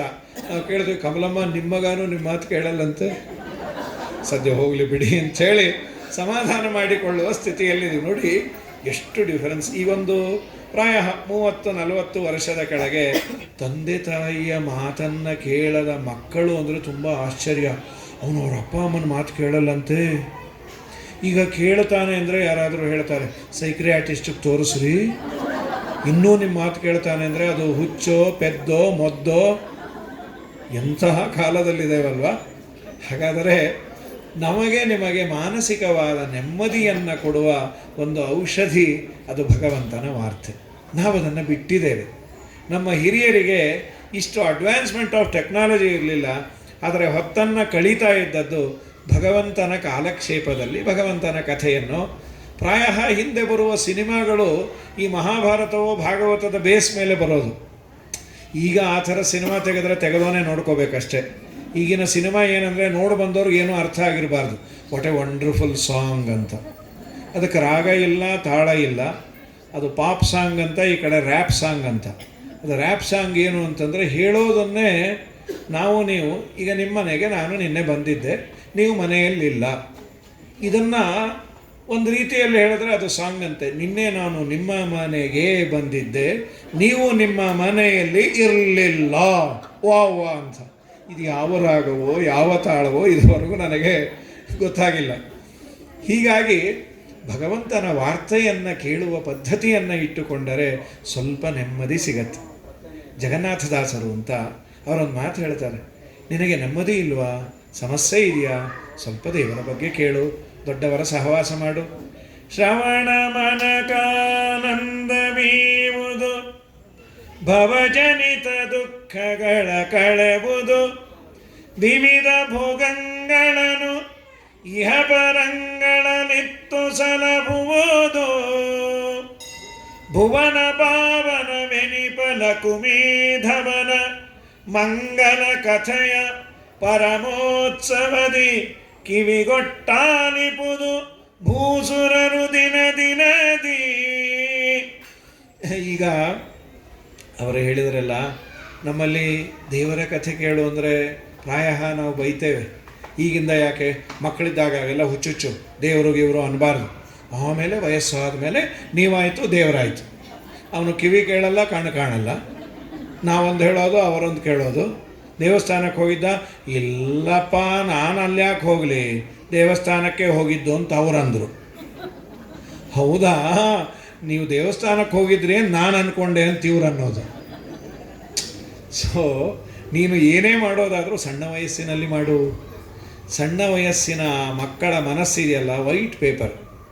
ನಾನು ಏನು ಅದರ ಮೇಲೆ ಬರೀತೇನೆ ಅದು ಟೆಂಪರರಿ ಅಲ್ಲ, ಪರ್ಮನೆಂಟಾಗಿ ಮೂಡತ್ತಂತೆ. ಕಾಮಕ್ರೋಧಗಳು ಅದಕ್ಕೆ ಅಂಟಿರೋದಿಲ್ಲ. ನಮ್ಮಲ್ಲಿ ಭಾಗವತದಲ್ಲಿ ಇಬ್ಬರ ಕಥೆ ಬರುತ್ತೆ. ಒಂದು ಧ್ರುವ, ಇನ್ನೊಂದು ಪ್ರಹ್ಲಾದ. 5 ವರ್ಷ, 5ನೇ ವರ್ಷಕ್ಕೆ ದೇವರನ್ನು ಕಂಡ ಮಹಾನುಭಾವರು. ಪ್ರಾಯ ನಿಮ್ಮ ಮನೆಯಲ್ಲಿ ಎಲ್ಲ, ನಮ್ಮ ಮನೆಯಲ್ಲಿ ನಾವೇನು ಇದರಿಂದ ಹೊರತಲ್ಲ. ನಾವು ಬೈತಾ ಇರ್ತೇವೆ ಮಕ್ಕಳನ್ನು, ಈಗಿಂದ ಹುಚ್ಚುಚ್ಚು ದೇವಸ್ಥಾನ ಎಲ್ಲ ಹೋಗೋದು ಮಾಡೋದು ಅದೆಲ್ಲ ಅಸಹ್ಯ. ಆಚಾರಗಂತೂ ಬುದ್ಧಿ ಇಲ್ಲ, ನಿಮಗೂ ಬುದ್ಧಿ ಇಲ್ಲದೆ ಹಾಗೆಲ್ಲ ಮಾಡಬೇಡ್ರಿ. ಪಾಪ ಅಪ್ಪ ಅಂತಾನೆ, ದೇವಸ್ಥಾನಕ್ಕೆ ಹೋಗೋ ಒಳ್ಳೆಯದಾಗತ್ತೆ. ಆ ಹೆಂಡತಿ ಬೈತಿರ್ತಾಳೆ, ನಿಮ್ಮ ಥರ ನಿಮ್ಮ ಮಗನ್ನು ಮಾಡಿ ಕೂಡಿಸ್ಬೇಡ್ರಿ, ನಿಮ್ಮಮ್ಮಂಗೆ ಬುದ್ಧಿ ಇಲ್ಲ, ನಿಮ್ಮನ್ನು ಹುಚ್ಚುಚ್ಚಾಗಿ ಬೆಳೆಸ್ಯಾರೆ, ಅವನು ಹಾಗಾಗೋದು ಬೇಡಪ್ಪ. ಹೀಗೆ ನಾವು ಹೇಳ್ತೇವೆ. ನಿಜವಾಗ್ಲೂ ನೆಮ್ಮದಿಯ ತಾಣ ನೀನು 24 ಗಂಟೆ ಇರುವಂತಲ್ಲ, 24 ಗಂಟೆ ದೇವಸ್ಥಾನದಲ್ಲೇ ಇರುವಂತಲ್ಲ. ಸ್ವಲ್ಪ ದೇವರನ್ನು ನೋಡು. ನಿನ್ನ ಜೀವನದಲ್ಲಿ ಇಷ್ಟೆಲ್ಲ ಭೋಗ ಭಾಗ್ಯಗಳನ್ನು ಕೊಟ್ಟ ಅವನಿಗೆ ಒಂದು ನಮಸ್ಕಾರವನ್ನು ಹಾಕು. ನಮ್ಮಪ್ಪ ನೀನು ಕೊಟ್ಟವನಿಗೆ ಅದನ್ನು ಅರ್ಪಿಸಿದರೆ ಇನ್ನಷ್ಟು ಅದನ್ನು ಜಾಸ್ತಿ ಕೊಡ್ತಾನಂತೆ. ಇಲ್ಲ ಅಂದರೆ ಅವನು ಮಧ್ಯದಲ್ಲಿ ಕಟ್ ಆಫ್ ಮಾಡ್ತಾನೆ. ಆದ್ದರಿಂದ ದೇವರ ವಾರ್ತೆ ಕೇಳು ಅಂತ ರಾಜರು ಕೇಳ್ತಾರೆ. ಸ್ವಾಮಿ, ಕೃಷ್ಣನ ಕಥೆಯನ್ನು ನಮಗೆ ವಿಸ್ತಾರವಾಗಿ ಹೇಳಿ. ಯಾಕೆ ಕೃಷ್ಣಂದೇ ಕೇಳ್ತಾ ಇದೆ? ಇಲ್ಲ, ನಮ್ಮ ಹಿರಿಯರಿಗೆ ತುಂಬ ಉಪಕಾರ ಮಾಡಿದ ರೂಪ ಅದು. ಪಾಂಡವರಿಗೆ ತುಂಬ ಉಪಕಾರ ಮಾಡಿದ ಆ ಅವತಾರ ಅಂದರೆ ಕೃಷ್ಣನದ್ದು. ಏನು ಮಾಡಿದಾನೆ? ಪಿತಾಮಹ ಮೇ ಸಮರೇ ಅಮರಂಜೈ ದೇವವ್ರತಾದ್ಯಾತಿರತೈ ತಿಮಿಂಗಿಲೈ. ನಮ್ಮಲ್ಲಿ ಒಂದು ಮಾತಿದೆ, ಅಂದರೆ ಭಾಗವತದ ಬಗ್ಗೆ ಪದ್ಮಪುರಾಣದಲ್ಲಿ 1-2 ಮಾತಿದೆ. ಒಂದು ಭಾಗವತ ಶ್ಲೋಕವನ್ನು ನಾವು ಕೇಳಿದರೆ 1000 ಗೋದಾನ ಮಾಡಿದ ಪುಣ್ಯ ಅಂತರಿ. ಇವತ್ತು 1000 ಗೋದಾನ ಮಾಡಲಿಕ್ಕೂ ಆಗಲ್ಲ, ಮಾಡಿದ್ರೆ ಕಟ್ಕೊಳ್ಳಿಕ್ಕೂ ಆಗೋದಿಲ್ಲ. ಇವತ್ತೇನಾದರೂ ನಾವು ಗೋದಾನ ಮಾಡೋದಂದರೆ 1000 ಸಲ ಬೇಕಾದ್ರೆ ಹೇಳ್ಬೋದು, ಯು ಕ್ಯಾನ್ ಗೋ ನೌ ಅಂತ. ಈ ಗೋದಾನವನ್ನು ಮಾಡ್ಬೋದು ಬಾಯಿಂದ. 1000 ಗೋದಾನ ಮಾಡಿದ ಪುಣ್ಯ. ಈ ಶ್ಲೋಕಾರ್ಧಂ ಶ್ಲೋಕಪಾದಮ್ಮ ನಿತ್ಯಂ ಭಾಗವತೋದ್ಭವಂ ಪಟೇ ಶೃಣೋತಿ ಯೋ ಭಕ್ತ್ಯ ಗೋಸಹಸ್ರ ಫಲಂ ಲಭೇತ್. ಈ 1000 ಗೋದಾನ ಮಾಡಿದ ಪುಣ್ಯ ಒಂದು ಶ್ಲೋಕ ಭಾಗವತವನ್ನು ಶ್ರವಣ ಮಾಡಿದರೆ, ಅದನ್ನು ಪಠನೆ ಮಾಡಿದರೆ ಬರುತ್ತೆ ಅಂತ. ಅನಾಯಾಸವಾಗಿ ಬರುವಂತಹ ಪುಣ್ಯವನ್ನು ಕಳೆದುಕೊಳ್ಳಬೇಡಿ. ನಿಮಗೆ ದೇವರು ಬಾಯನ್ನು ಕೊಟ್ಟಿದ್ದಾನೆ, ಮನುಷ್ಯ ಜನ್ಮವನ್ನು ಕೊಟ್ಟಿದ್ದಾನೆ. ಬಾಯೇ ಕೊಡದೇ ಇದ್ದರೆ ಏನೂ ಹೇಳಲಿಕ್ಕಾಗ್ತಾ ಇರಲಿಲ್ಲ. ಪಿತಾಮಹ ಮೇ ಸಮರೇ ಅಮರಂಜೈ ದೇವವ್ರತಾದ್ಯಾತಿರತೈಸ್ತಿಮಿಂಗಿಲೈ ದುರತ್ಯಯಂ ಕೌರವ ಸೈನ್ಯ ಸಾಗರಂ ಕೃತ್ವಾ ತರನ್ವತ್ಸ ಪದಂ ಸ್ಮ ಯತ್ಪ್ಲವಾಹ. ನನ್ನ ಹಿರಿಯರಿಗೆ ಆದ ಉಪಕಾರವನ್ನು ನಾನು ಮೊದಲು ನೆನೆದು ನನಗೇನಾಯಿತು ಹೇಳ್ತೇನೆ. ಇದು ಅವನಿಗೆ ಮಾತ್ರ ಅಲ್ಲ, ನಾವೆಲ್ಲರೂ ದೇವರನ್ನು ಈ ರೀತಿಯಾಗಿ ಕಾಣಬೇಕಂತೆ. ಇಷ್ಟು ದಿವಸ ನೀನು ನನ್ನ ಒಳಗೆ ಇದ್ದು ಎಲ್ಲ ಕ್ರಿಯೆಗಳನ್ನು ನೀನು ಮಾಡಿಸ್ತಾ ಇದ್ದೀ. ನನ್ನ ಹಿರಿಯರಿಗೆ ನನಗೆ ಜನ್ಮ ಕೊಡುವ ಬುದ್ಧಿಯನ್ನು ನೀನು ಕೊಟ್ಟಿ ಅಂತ. ಏನೇನು ಮಾಡಿದ್ದು ಪಾಂಡವರಿಗೆ? A to Z. ಪಾಂಡವರ ಮನೆಯಲ್ಲಿ ಅಗ್ರಪೂಜೆ ಕೃಷ್ಣನಿಗೆ ಆಯಿತು ರಾಜಸೂಯಾಗದಲ್ಲಿ. ಸಾಮಾನ್ಯ ಅಗ್ರಪೂಜೆ ಆದ ಮೇಲೆ ತುಂಬ ಸಣ್ಣ ಕೆಲಸ ಯಾರೂ ಒಪ್ಪೋದಿಲ್ಲ. ಅಗ್ರಪೂಜೆ ಮಾಡಿ ಆದಮೇಲೆ, ಸರ್ ಅಲ್ಲೊಂದು ಕಾಫಿ ಲೋಟ ಇದೆ ತೊಳೆದು ಬಿಡ್ತೀರಾ ಅಂದರೆ ಅದು ಯಾರೂ ಹೇಳೋದಿಲ್ಲ. ಆದರೆ ಕೃಷ್ಣ ಮಾಡಿದ್ದೇನು ಗೊತ್ತಾ, ಪಾಂಡವರ ಮನೆಯಲ್ಲಿ ಎಂಜಲುಗೋಮ ಮಾಡಿದ್ದಂತೆ, 1000 ಜನದ ಎಲೆಯನ್ನು ಎತ್ತಿದ್ದಂತೆ. ಈ ಪ್ರಾಯ ಎಲೆ ಎತ್ತೋದು ಅಂತಿಲ್ಲ, ಇಲ್ಲ ಯಾರಿಗೂ ಬಗ್ಗಿ ಕೆಲಸ ಮಾಡಲಿಕ್ಕಾಗಲ್ಲ, ಎಲ್ಲರಿಗೂ ಬೆನ್ನೋವು, ಟೊಂಕ ನೋವು, ಪ್ರತಿಯೊಬ್ಬರಿಗೂ ಕಾಲು ನೋವು. ನಾನು ಡಾಕ್ಟರನ್ನು ಕೇಳಿದೆ, ಡಾಕ್ಟ್ರೇ ಬೆನ್ನೋವು ಯಾಕೆ ಬರುತ್ತೆ ಅಂತ. ಅವರಂದ್ರು ಬೆನ್ನಿರೋದ್ರಿಂದಾನೇ ಬರೋದಪ್ಪ ಅಂದು. ಓಹೋ, ಒಳ್ಳೆ ಇದು. ಹಾಗಾಗಿ ಪ್ರಕೃತದಲ್ಲಿ ದೇವರು ಪಾಂಡವರ ಮನೆಯಲ್ಲಿ 1,00,000 ಜನದ ಎಲೆಗೋಮವನ್ನು ಮಾಡಿದ ಅಂತ ನಾವು ಕೇಳ್ತೇವೆ. ಅನ್ನೋದಕ್ಕೋ ಏನೋ ದೇವರಿಗೆ ಟೊಂಕ ನೋವು ಬಂತು ಅಂತ. ಸುಮ್ಮನೆ ಇದು ದೇವರಿಗೆ ಯಾವ ನೋವುಗಿವೂ ಇಲ್ಲ. ಒಂದು ರೀತಿ ಸಲಿಗೆಯಿಂದ ಪುರಂದರದಾಸರು ಕೇಳ್ತಾರೆ, ದೇವರಿಗೆ ಎಲ್ಲೋ ಸ್ಲಿಪ್ ಡಿಸ್ಕ್ ಆಗಿರಬೇಕು, ಬೆಲ್ಟ್ ಕೊಡಿ ಅಂದರು. ನೋ ನೋ ನೋ ನೋ ಅವನು ಮಡಿ ಅದಕ್ಕೆ ಬೆಲ್ಟ್ ಹಾಕೋಮಲ್ಲ. ಮತ್ತೆ ಏನು ಮಾಡಿದ, ಹೀಗೆ ನಿಂತೇನಂತ, ಕೈಲಾಗಲ್ಲ ಅಂತ. ಈ ತುಂಬ ಬಡಿಸಿ ಕೆಲಸ ಎಲ್ಲ ಮಾಡಿದವ್ರು ಹೀಗೆ ನಿಲ್ತಾರೆ, ಸಾಕಾಗಿದೆ ಸಾರ್ ಅಂತ. ಈಗಿನವ್ರು ಬುದ್ಧಿವಂತರು ರೀ, ಮೈ ಮೇಲೆ ಕೆಲಸ ಬೀಳುತ್ತೆ ಅಂದರೆ ಹೀಗೆ ಇಟ್ಕೊಂಡೇ ಬಂದುಬಿಡ್ತಾರೆ. ಅಭಿನವ ಪಾಂಡುರಂಗರಾಯರು ನಮ್ಮ ನಿಮಗೆಲ್ಲ ಭೇಟಿಯಾಗಿದ್ದ, ನೀವು ಪಂಢರಪುರಕ್ಕೆ ಹೋಗಿ ಸಿಗ್ತಾನೆ ಅಂತ. ಈಗ ನಿಂತ್ಯಾನಲ್ಲ ಪಾಂಡುರಂಗ ವಿಠಲ. ಯಾಕೆ ನಿಂತ? ಪುರಂದರದಾಸರು ಕೇಳ್ತಾರೆ, ರಾಜಸೂಯ ಯಾಗದಲ್ಲಿ ರಾಜೇಶ್ವರ ರಾಜರು ಮೊದಲಾದ ಸುರರೆಲ್ಲರೂ ಭೋಜನವನ್ನೇ ಮಾಡಿದ ಎಂಜಲು ಮೊದಲಾದ್ದು ರಾಜೀವಾಕ್ಷನು ಎತ್ತಿದ ಆಯಾಸದಿಂದಲೂ ಕಟಿಯಲ್ಲಿ ಕರವಿಟ್ಟನು ಪಂಢರಿರಾಯ ಕಟಿಯಲ್ಲಿ ಕರವಿಟ್ಟನು. ಸುರಪಾತನಯಗೆ ಸಾರಥ್ಯವನ್ನೇ ಮಾಡಿ ಭರದಿಂದ ಚಕ್ರವ ಪಿಡಿದುದರಿಂದಲೋ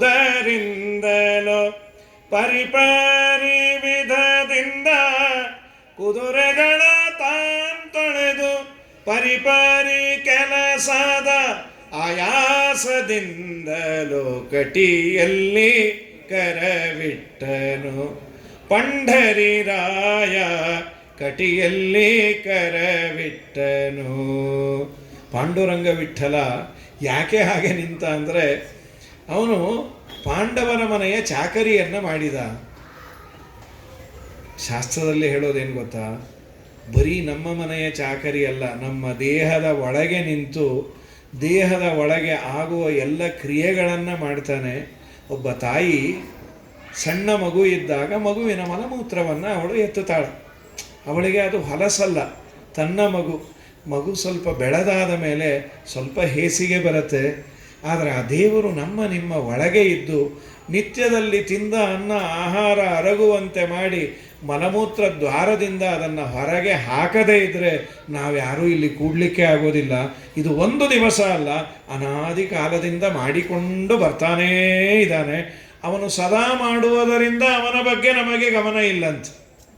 ಸದಾ ನಮ್ಮ ಒಳಗೆ ಅಂತರ್ಬಹಿಶ್ಚ ತತ್ಸರ್ವಂ ವ್ಯಾಪ್ಯ ನಾರಾಯಣ ಸ್ಥಿತ, ಒಳಗೆ ಹೊರಗೆ ಇದ್ದು. ಇದು ರಾಜರಂತಾರೆ, 1-2 ದೇವರು ಮಾಡಿದ್ದು. ಅರ್ಜುನನ ಸಾರಥ್ಯವನ್ನು ಮಾಡಿ ದೇವರಿಗೆ ಒಂದು ಹೆಸರಿದೆ, ಪಾರ್ಥ ಸಾರಥಿ. ನೀವು ಒಂದು ವಿಚಾರ ಮಾಡುವ. ಚೆನ್ನಾಗಿ ಅಧ್ಯಯನ ಮಾಡಿದ್ದೇನೆ, ಎಂಜಿನಿಯರಿಂಗೇ ಆಗಿದೆ, ರೆಸಿಷನ್ ಇದೆ, ಕೆಲಸ ಸಿಕ್ಕಿಲ್ಲ. ಸೊ ನನಗೆ ಡ್ರೈವಿಂಗ್ ಬರ್ತಾ ಇತ್ತು, ಲೈಸೆನ್ಸು ಇತ್ತು, ಮನೆಯನ್ನು ನಿರ್ವಹಣೆ ಮಾಡಬೇಕಾಗಿತ್ತು. ಯಾರೋ ಕೇಳಿದ್ರು, ನಮ್ಮ ಮನೆಗೆ ಡ್ರೈವರ್ ಒಬ್ಬರು ಬೇಕು, ಪ್ರಾಮಾಣಿಕವಾಗಿ ಇದ್ದರೆ ಒಳ್ಳೆಯದು. ಏನೋ ಒಂದು 15-20 ಸಾವಿರವೋ 25 ಸಾವಿರ ಏನೋ ಆಫರ್ ಮಾಡಿದರು. ನನಗೆ ಜೀವನ ನಡೆಸಲಿಕ್ಕೆ ಅದು ಸದ್ಯಕ್ಕಂತೂ ಅನುಕೂಲ ಆಯಿತು. 1 ವರ್ಷ ಅವರ ಮನೆ ಕೆಲಸವನ್ನು ಮಾಡಿದೆ. ಆಮೇಲೆ ಸುದೈವದಿಂದ ನನಗೊಂದು ಒಳ್ಳೆ MNCಯಲ್ಲಿ, ಮಲ್ಟಿನ್ಯಾಷನಲ್ ಕಂಪನಿಯಲ್ಲಿ ಕೆಲಸ ಸಿಕ್ತು. ಸುದೈವದಿಂದ ದೊಡ್ಡ ಗ್ರೇಡು ಬಂತು. ಅವನ ಬಯೋಡೇಟಾ ಕೊಡು ಅಂದರೆ ಪ್ರಾಯ ಅವನು ಇದನ್ನು ಮೆನ್ಷನ್ ಮಾಡೋದಿಲ್ಲ. ಇವರ ಮನೆಯಲ್ಲಿ ನಾನು ಡ್ರೈವರ್ ಆಗಿದ್ದೆ ಹೇಳೋದೂ ಇಲ್ಲ. ಅಥವಾ ಯಾರಾದರೂ ಹೇಳಿದ್ರೆ, ಸರ್ ದಯಮಾಡಿ ಸುಮ್ಮನಿರಿ, ಅವತ್ತಿನ ಪರಿಸ್ಥಿತಿ ಆಗಿತ್ತಷ್ಟೇ, ನೀವು ಅದನ್ನೆಲ್ಲ ಬಯೋಡೇಟಾದಲ್ಲಿ ಹೇಳಬೇಡಿ. ನಮ್ಮ ದೇವರು ಒಂದು ಹೆಸರನ್ನೇ ಇಟ್ಕೊಂಡಲ್ರಿ, ಪಾರ್ಥ ಸಾರಥಿ ಅಂತ. ನೀವು ಅವನನ್ನು ಹಾಗೆ ಕರೀರಿ ಎಂದ. ನಾನು ಪಾರ್ಥನಿಗೆ ಸಾರಥ್ಯವನ್ನು ಮಾಡಿದೆ. ದೇವರೇನು ಗೊತ್ತಾ, ಪಾರ್ಥ ಸಾರಥಿ ಅಲ್ಲ, ಜಗತ್ತಿಗೆ ಸಾರಥಿ.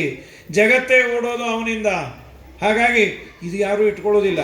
ಇನ್ನೊಬ್ಬರ ಮನೆಯಲ್ಲಿ ನಾನು ಕೆಲಸ ಮಾಡಿದಾಗ ಸ್ವಲ್ಪ ನನಗೆ ಅದು ಕಡಿಮೆ ಕೆಲಸ ಅಂದರೆ I don't want to say it.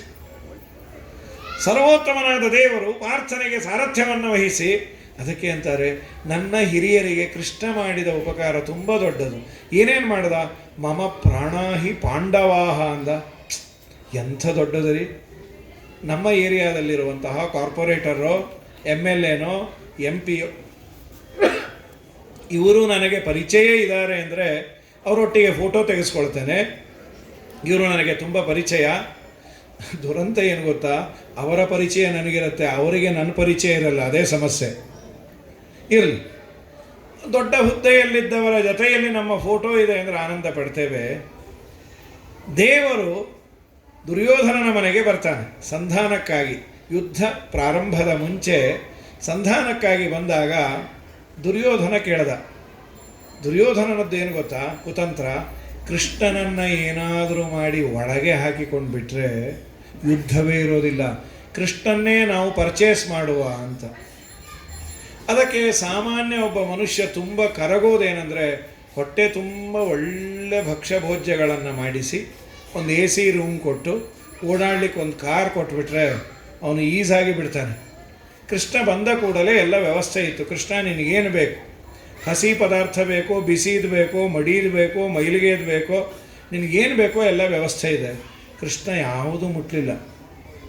Krishna ನೀನು ಯಾಕೆ ನನ್ನ ಮನೆಯಲ್ಲಿ ಏನೂ ತಗೊಳ್ತಾ ಇಲ್ಲ? ಏನು ಮಹಾಭಾರತದಲ್ಲಿ ವೇದವ್ಯಾಸ ದೇವರ ಆ ಚಿತ್ರಣ ಕೊಡೋದು. ದುರ್ಯೋಧನ ಇನ್ನೊಬ್ಬರ ಮನೆಯಲ್ಲಿ ನಾನು ಅನ್ನ ಆಹಾರವನ್ನು ತೆಗೆದುಕೊಳ್ಳಲಿಕ್ಕೆ, ನಾನು ಅಂತಲ್ಲ ಯಾರೇ ಆದರೂ, ಎರಡೇ ಕಾರಣ ಅಂತ. ಒಂದು ಆದರ, ಇಲ್ಲ ಅನಿವಾರ್ಯತೆ. ಸಂಪ್ರೀತಿ ಭೋಜ್ಯಾನನ್ನಾನಿ ಆಪದ್ಭೋಜ್ಯಾನಿ ವಾ ಪುನಃ. ಆದರದಿಂದ ಕೊಟ್ಟಾಗ ಅಲ್ಲಿ ಮೆನು ಇಂಪಾರ್ಟೆಂಟ್ ಅಲ್ಲ, ಅನ್ನ ಗೊಡಸಾರು ಹಾಕಿದ್ರೂ ಸಂತೋಷ ಆಗತ್ತೆ. ಅನಿವಾರ್ಯತೆ ಇದೆ. 5-6 ದಿವಸ ಅನ್ನ ಆಹಾರ ಸಿಕ್ಕಿಲ್ಲ. ಯಾರೋ ಅಂದರು ನಮ್ಮ ಮನೆಯಲ್ಲಿ ನಿಮಗೆ ಬೇಕಾದರೆ ಹಾಕ್ತೇವೆ. ಅವರು ಚಪಾತಿ ಹಾಕಿದ್ರು. ಇವನು ಏನು ಹಾಕಿದ್ರು ತೊಗೊಳ್ಬೇಕಲ್ವಾ? ಇಲ್ಲ ರೀ ನಮಗೆ ಚಪಾತಿ ಎಲ್ಲ ಆಗಲ್ಲ, ನಾವು ಅತ್ಲಾಗಿನ ಮಂದಿ ವಿಜಾಪುರದವ್ರು, ನಾವು ಭಕ್ರಿ ಹಾಕ್ರಿ. ಅವ್ರು ಅಂದಿದ್ದು ಚಪಾತಿಯು ನಿನಗಾಗಿ ಮಾಡಿದ್ದಲ್ಲ, 3 ದಿನ ಆಗಿತ್ತು ಯಾರೂ ತಿಂದಿಲ್ಲ, ಎಲ್ಲೋ ಹಾಕೋದು ನಿನಗೆ ಹಾಕಿದ್ರು ಅಷ್ಟೆ. A beggar is not a chooser. ಬೇಡುವವನಿಗೆ ಆಪ್ಷನ್ ಇಲ್ಲ. ಸಂಪ್ರೀತಿ ಭೋಜ್ಯಾನನ್ನಾನಿ ಆಪದ್ಭೋಜ್ಯಾನಿ ವಾ ಪುನಃ. ಆದರ ಇದ್ದಲ್ಲಿ ಉಣಬೇಕು ಅಥವಾ ಅನಿವಾರ್ಯತೆ ಇದ್ದರೆ ಉಣಬೇಕು. ಕೃಷ್ಣ ಹೇಳ್ದ ನಿನ್ನಲ್ಲಿ ಒಂದಿಲ್ಲ, ನನ್ನಲ್ಲಿ ಒಂದಿಲ್ಲ. ಅದು ಯಾವುದು ಕೃಷ್ಣ? ನನಗೆ ಅನಿವಾರ್ಯತೆ ಇಲ್ಲ, ನಿನ್ನಲ್ಲಿ ಆದರ ಇಲ್ಲ. ಕೃಷ್ಣ ನನಗೆ ನಿನ್ನ ಬಗ್ಗೆ ಇರುವ ಆದರ ಯಾರಲ್ಲೂ ಇಲ್ಲ. ಹೌದಪ್ಪ, ಏನು ಆದರ? ನಾನು ಹೇಳಿದ್ದೆಲ್ಲ ಕೇಳ್ತ್ಯಾ? ಪಾಂಡವರಿಗೆ ಅರ್ಧ ರಾಜ್ಯ ಕೊಡು, ನಿಮ್ಮಲ್ಲೇ ನಾನು ಚಾತುರ್ಮಾಸ್ಯ ಕೊಡ್ತೇನೆ ಅಂದ. 7 ಮೇಲೆ ಕೃಷ್ಣ ಅಂದ. ಒಂದು ಸೂಜಿಯಷ್ಟು ಭೂಮಿಯನ್ನು ಕೊಡೋದಿಲ್ಲ. ಇದೆ ಅಲ್ವಾ ನೀನು ಆಧಾರ ಮಾಡೋದು. ಪಾಂಡವಾನ್ ದ್ವಿಷಸೆ ರಾಜನ್ ಮಮ ಪ್ರಾಣಾಹಿ ಪಾಂಡವಾಹ. ಪಾಂಡವರು ನನ್ನ ಪ್ರಾಣ. ಇದು ನಮ್ಮ ನಿಮ್ಮ ಲೆವೆಲಲ್ಲಿ ಊಹೆ ಮಾಡಿದರೆ ಪ್ರಾಯ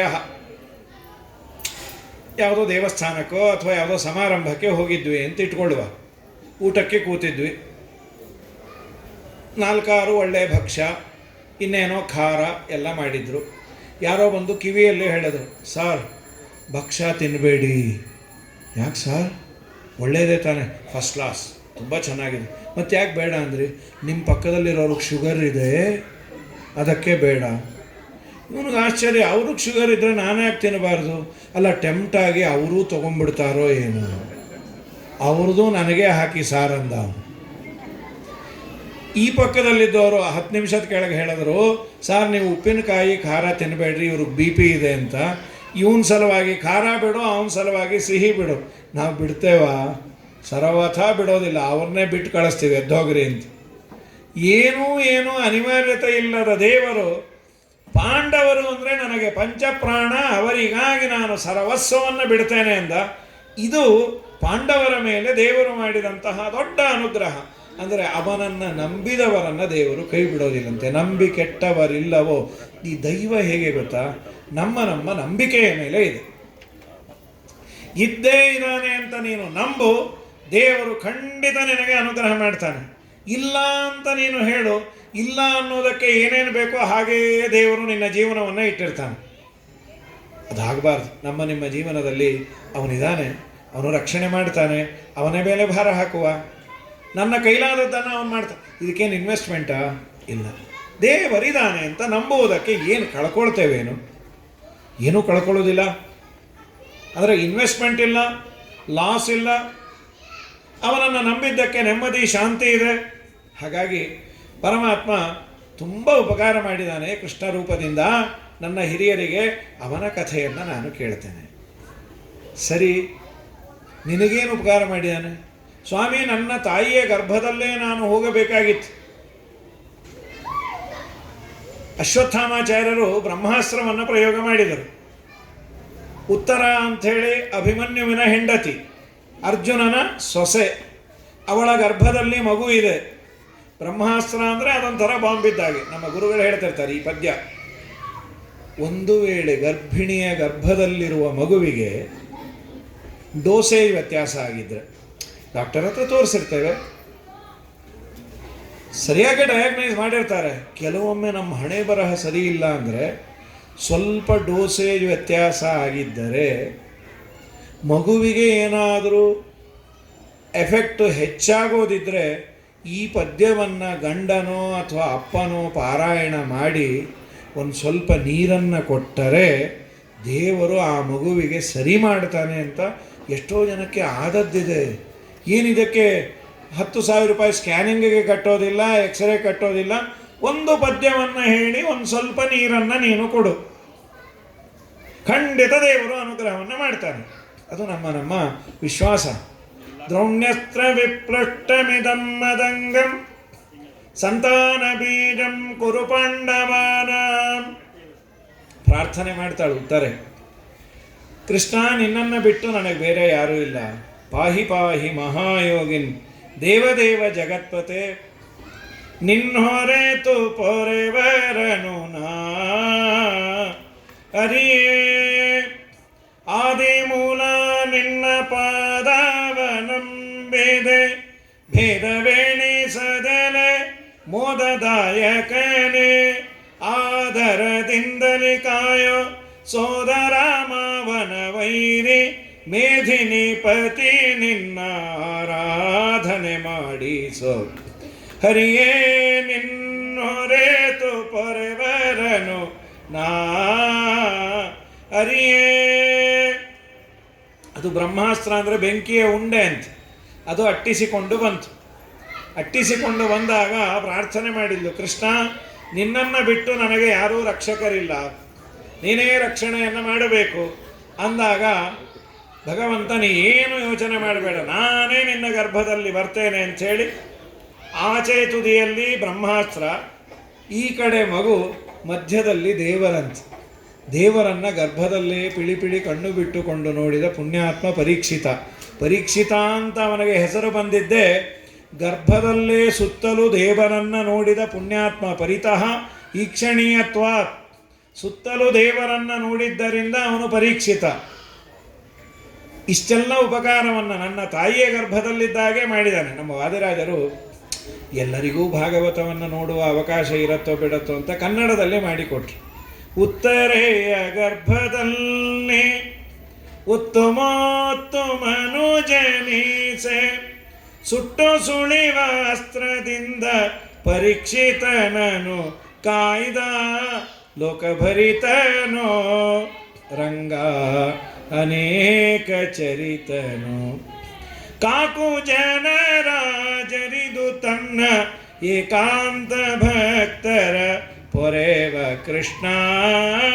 ಲೋಕಭರಿತನೋ ರಂಗ ಅನೇಕ ಚರಿತನು. ಅವನೇ ಗರ್ಭದಲ್ಲಿ ರಕ್ಷಣೆ ಮಾಡಿದ. ಬರೀ ಅವರಿಗಲ್ಲ, ನಿಮ್ಮ ತಾಯಿಯ ಗರ್ಭದಲ್ಲಿ ನಾವು ಇದ್ದಾಗ ರಕ್ಷಣೆ ಮಾಡಿದ್ದವನೇ. ಅಂತರ್ಬಹಿಶ್ಚ ತತ್ಸರ್ವಂ ವ್ಯಾಪ್ಯ ನಾರಾಯಣ ಸ್ಥಿತಃ. ತಾಯಿಯ ಗರ್ಭದಲ್ಲಿದ್ದಾಗ ಒಂದೇ ಭಂಗಿಯಲ್ಲಿ ಕುಳಿತಿರಬೇಕು. ತಾಯಿ ತಿಂದ ಅನ್ನ ಆಹಾರವನ್ನೇ ದೇವರು ನಮಗೆ ಹೊಕ್ಕಳ ಬಳ್ಳಿಯ ಮುಖಾಂತರ ಸಪ್ಲೈ ಮಾಡೋದು, ಬಾಯಿಂದ ಅಲ್ಲ. ಮಾತುರ್ ಜಗ್ದಾನ್ನ ಪಾನಾದ್ಯೈಹಿ ಅಂತ ಒಳಗೆ ರಕ್ಷಣೆ ಮಾಡಿ ಪ್ರಪಂಚವನ್ನು ನಮಗೆ ತೋರಿಸಿದಾಗ ದೇವರನ್ನು ಮರಿತೇವೆ. ಗರ್ಭದಲ್ಲಿ ಕೂತಾಗ ನೂರಾರು ಪ್ರತಿಜ್ಞೆ ಮಾಡ್ತೇವೆ. ಸ್ವಾಮಿ ನಾನು ಆಚೆ ಬಂದಮೇಲೆ ನಾರಾಯಣ ಕೃಷ್ಣ ಗೋವಿಂದ ಅನ್ನೋದು ಬಿಟ್ಟು ಬೇರೆ ಏನೂ ಅನ್ನಲ್ಲ. ಹೊರಗೆ ಬಂದ ಮೇಲೆ ನಾರಾಯಣ ಕೃಷ್ಣ ಗೋವಿಂದ ಸ್ವಲ್ಪ ದೂರ ಆಗತ್ತೆ. ಅದು ವೈಷ್ಣವ ಮಾಯೆ. ಭೂಸ್ಪರ್ಶ ಆದ ಕೂಡಲೇ ಏನು ಗೊತ್ತಾ, ಕೆಲವು ವೈರಾಗ್ಯ ಇದೆ. ಅದು ವೇದವ್ಯಾಸ ದೇವರೇ ಅಂತಾರೆ. ಒಂದು 4 ಕಡೆ ವೈರಾಗ್ಯ ಬಂದಿರುತ್ತೆ. ಅದೇನಾದರೂ ಪರ್ಮನೆಂಟ್ ಆಗಿಬಿಟ್ರೆ ಎಲ್ಲರೂ ದೇವಸ್ಥಾನದಲ್ಲೇ ಇರ್ತಾರಂತೆ. ಅದು ಯಾವುದದು? ಗರ್ಭೆ ವ್ಯಾಧೌ ಸ್ಮಶಾನೇ ಚ ಪುರಾಣೇ ಯಾಮತಿರ್ಭವೇತ್ ಸಾಯದಿ ಸ್ಥಿರತಾಮ್ಯಾತಿ ಕೋನ ಮುಚ್ಚೇತ ಬಂಧನಾತೆ. ತಾಯಿಯ ಗರ್ಭದಲ್ಲಿದ್ದಾಗ ತುಂಬ ನೋವಿರುತ್ತಲ್ಲ, ಆಗ ನನಗೊಂದು ವೈರಾಗ್ಯ ಬಂದಿರತ್ತೆ. ಇನ್ನು ಹೊರಗೆ ಹೋದ ಮೇಲೆ ನಾರಾಯಣ ಕೃಷ್ಣ ಅನ್ನೋದು ಬಿಟ್ಟು ಬೇರೆ ಏನೂ ಇಲ್ಲಪ್ಪ. ಅದು ಹೊರಗೆ ಬಂದ ಮೇಲೆ ಮರಿತೇವೆ. ರೋಗ ರುಜಿನ ಬಂದು ಹಾಸಿಗೆ ಹಿಡಿದಾಗ ಅಂದ್ಕೊಳ್ತಾ ಇರ್ತಾರಂತೆ ಎಲ್ಲರೂ, ಸ್ವಾಮಿ ಈ ಸಲ ನಾನೇನಾದರೂ ಸರಿ ಹೋದರೆ ದೇವ್ರ ಮನೆ ಬಿಟ್ಟು ಬರೋದೇ ಇಲ್ಲ. ಒಂದು ವೇಳೆ ಬರೋದಾದರೂ ದೇವ್ರ ಕಟ್ಟೆ ಬಿಟ್ಟರೆ ಬಾವಿ ಕಟ್ಟೆ ಬಿಟ್ಟರೆ ತುಳಸಿ ಕಟ್ಟೆ. ಸರಿ ಹೋದರೆ ದೇವ್ರ ಮನೆ ಕಡೆಗೆ ಹೋಗೋದಿಲ್ಲ. ಯಾಕೆಂದರೆ ಇನ್ನೆಷ್ಟು ದಿನ ಇರ್ತೀನೋ ಏನೋ, ಆಮೇಲೆ ಸೇರೋದು ದೇವ್ರ ಪಾದಾನೇ ಅಲ್ಲ ಅಂಥೇಳಿ. ವ್ಯಾಧೌ ಸ್ಮಶಾನೇತ, ತುಂಬ ಬೇಕಾದ ಆತ್ಮೀಯರು ಹೋದಾಗ ಸ್ಮಶಾನದಲ್ಲಿ ನೋವಿರುತ್ತೆ. ಇನ್ನು ಬದುಕೇ ಬೇಡ, ನಾಳೆ ನಾವು ಹೋಗ್ತೀವಿ. ದೇವರ ಅನುಗ್ರಹದಿಂದ 16 ದಿವಸ ಆದಮೇಲೆ ಅದೆಲ್ಲ ನೆನಪು ಕಮ್ಮಿ ಆಗುತ್ತೆ. ವರ್ಷಾನುಗಟ್ಟಲೆ ಆದಮೇಲೆ ಅವ್ರು ಇದ್ದದ್ದೇ ಮರೆತು ಹೋಗ್ತೀವಿ. ಇದೊಂದು ದೇವರು ಮಾಡಿದ ದೊಡ್ಡ ಉಪಕಾರ. ಹೋದ ದಿವಸದ ನೋವು ಇವತ್ತಿನವರೆಗೆ ಬರ್ತಾನೆ ಇದ್ರೆ ಗತಿ ಬದುಕೋದು ಹೇಗೆ? ಪುರಾಣೇಚ, ಪುರಾಣ ಕೇಳಿದಾಗ ಅನಿಸತ್ತೆ ಇನ್ನು ಮುಗೀತು, ನಾವಾಯಿತು ಆಚಾರ ಆಯಿತು ಅಂತ. ಗೇಟ್ ಹತ್ರ ಹೋಗಬೇಕಾದ್ರೆ ಓಲಾ ಬುಕ್ ಆಯ್ತಾ? ಸದ್ಯ ಆಚಾರ ಬಿಡ್ತಾರೋ ಇಲ್ಲೋ ಅಂದ್ಕೊಂಡಿದ್ದೆ, ಕೃಷ್ಣ ಅವರನ್ನು ಬಿಡಿಸ್ದ. ಇದು ಹ್ಯೂಮನ್ ಸೈಕಾಲಜಿ ರೀ, ಒಬ್ಬನ್ನ ಅಂತ ಇಲ್ಲ. ಇದು ವೇದವ್ಯಾಸ ದೇವರೇ ಹೇಳಿದ್ದಾರೆ. ಹಾಗಾದರೆ ಕೃಷ್ಣನನ್ನು ಬೇಡಬೇಕು. ದೇವರೇ ನನಗೊಂದಿಷ್ಟು ಸಂಸಾರದಲ್ಲಿ ವೈರಾಗ್ಯ ಕೊಡು. ಬೇಡ, ಸಂಸಾರದಲ್ಲಿ ವೈರಾಗ್ಯ ಬೇಡ. ಏನು ಮಾಡ್ತೀನೋ ಅದೆಲ್ಲವೂ ಭಗವಂತನ ಪೂಜೆ ಅನ್ನುವ ಅನುಸಂಧಾನವನ್ನು ಕೊಡು. ನನ್ನ ಹೆಂಡತಿ ಮಕ್ಕಳಿಗೆ ನಾನು ಏನು ಅನ್ನವನ್ನು ಹಾಕ್ತೇನೆ ಅವರಲ್ಲಿ ಇರುವ ನೀನು ಪ್ರೀತನಾಗು ಅಂತ ಚಿಂತನೆಯನ್ನು ಕೊಡು. ಹಾಗಾಗಿ ಕೃಷ್ಣನ ಕಥೆ ಎಲ್ಲರಿಗೂ ಬೇಕು. ದಯಮಾಡಿ ಹೇಳಿ. ಅಲ್ಲಪ್ಪ ರಾಜ, ನೀನು ನಿನ್ನ ಹಿರಿಯರಿಗೆ ಮಾತ್ರ ಕೃಷ್ಣ ಉಪಕಾರ ಮಾಡಿದ್ದಾನೆ, ಇಲ್ಲಿ ಸಾವಿರಾರು ಜನ ಕೂತಿದ್ದಾರೆ, ಅಲ್ಲಿ ಕೂತಿದ್ರು, ಅವರಿಗೆಲ್ಲ ಏನು ಸಂಬಂಧ? ಒಂದು ಯಾವುದೋ ಫಂಕ್ಷನ್ನು, ಒಬ್ಬ ಆಚಾರ್ಯರನ್ನು ನಾನು ಉಪನ್ಯಾಸಕ್ಕೆ ಕರೆಸಿದ್ದೆ.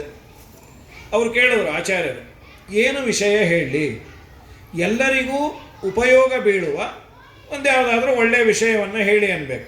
ಅದು ಬಿಟ್ಟು ಆಚಾರ್ಯ ನಮ್ಮ ತಾತನ ಮಹಿಮೆ ಹೇಳಿ. ಅವ್ರ ತಾತಂಗೇನಂತ ಮಹಿಮೆ ಇರಲಿಲ್ಲ. ಬೆಳಗ್ಗೆ ಎದ್ದು ಕೂಡಲೇ ಬೆಡ್ ಕಾಫಿ ಕುಡಿಯೋರು, ಟಿಫನ್ ಲೇಟ್ ಆದರೆ ಅಜ್ಜಿನ ಬೈಯೋರು, ಊಟ ಲೇಟ್ ಆದರೆ ಉಗಿದು ಉಪ್ಪಿನಕಾಯಿ ಹಾಕೋರು, ರಾತ್ರಿ ಊಟ ಮಾಡಿ ಮಲ್ಕೊಂಬೋರು. ಇದು ಎಲ್ಲ ತಾತಂದ್ರ ಮಹಿಮೆನೂ ಇಷ್ಟೇ ಇರುತ್ತೆ. ನನಗೆ ಉಪಯೋಗ ಬೀಳುವ, ನನ್ನ ಜೀವನದಲ್ಲಿ ಆಪ್ಟ್ ಮಾಡಿಕೊಳ್ಳಬಹುದಾದ ಒಂದಿಷ್ಟು ಪುಣ್ಯ ಬರುವ ಗಾಥೆಯನ್ನು ಹೇಳಿ ಅನ್ನಬೇಕು. ಅದಕ್ಕೆ ರಾಜ ಅಂದದ್ದೇನು ಗೊತ್ತಾ? ಕೃಷ್ಣ ಯಾರಿಗೆ ಬೇಡ? ಎಲ್ಲರಿಗೂ ಬೇಕಾದದ್ದು. ಅದರಲ್ಲೂ ಕಲಿಯುಗದಲ್ಲಿ ಕೃಷ್ಣ ಅನ್ನುವ ನಾಮೋಚ್ಚಾರಣೆಯನ್ನು ಮಾಡಿದರೆ, ಈಗ ಅವ್ರು ಹೇಳಿದ್ರಲ್ಲ, ಯಮದೂತರು ಬರೋದು ಪೋಸ್ಟ್ಪೋನ್ ಆಗತ್ತಂತ್ರಿ, ಸ್ವಲ್ಪ ಬೇರೆ ರೂಟ್ಗೆ ಹೋಗ್ತಾರಂತವ್ರು. ಕಮಲನಾಭನ ಚಿಹ್ನೆಯನ್ನು ಧರಿಸಿಕೊಂಡು ಮೆರೆಯಿರೋ, ಯಮನ ಭಟರು ನೋಡಿ ಅಂಜಿ ಅಡವಿ ಸೇರ್ವರು. ಕೃಷ್ಣ ಕೃಷ್ಣ ಕೃಷ್ಣ ಎಂದು ಮುರುಬಾರಿ ನೆನೆಯಿರೋ, ಸಂತುಷ್ಟನಾಗಿ ಮುಕುತಿ ಕೊಟ್ಟು ಮಿಕ್ಕ ಭಾರ ಹೊರುವನು.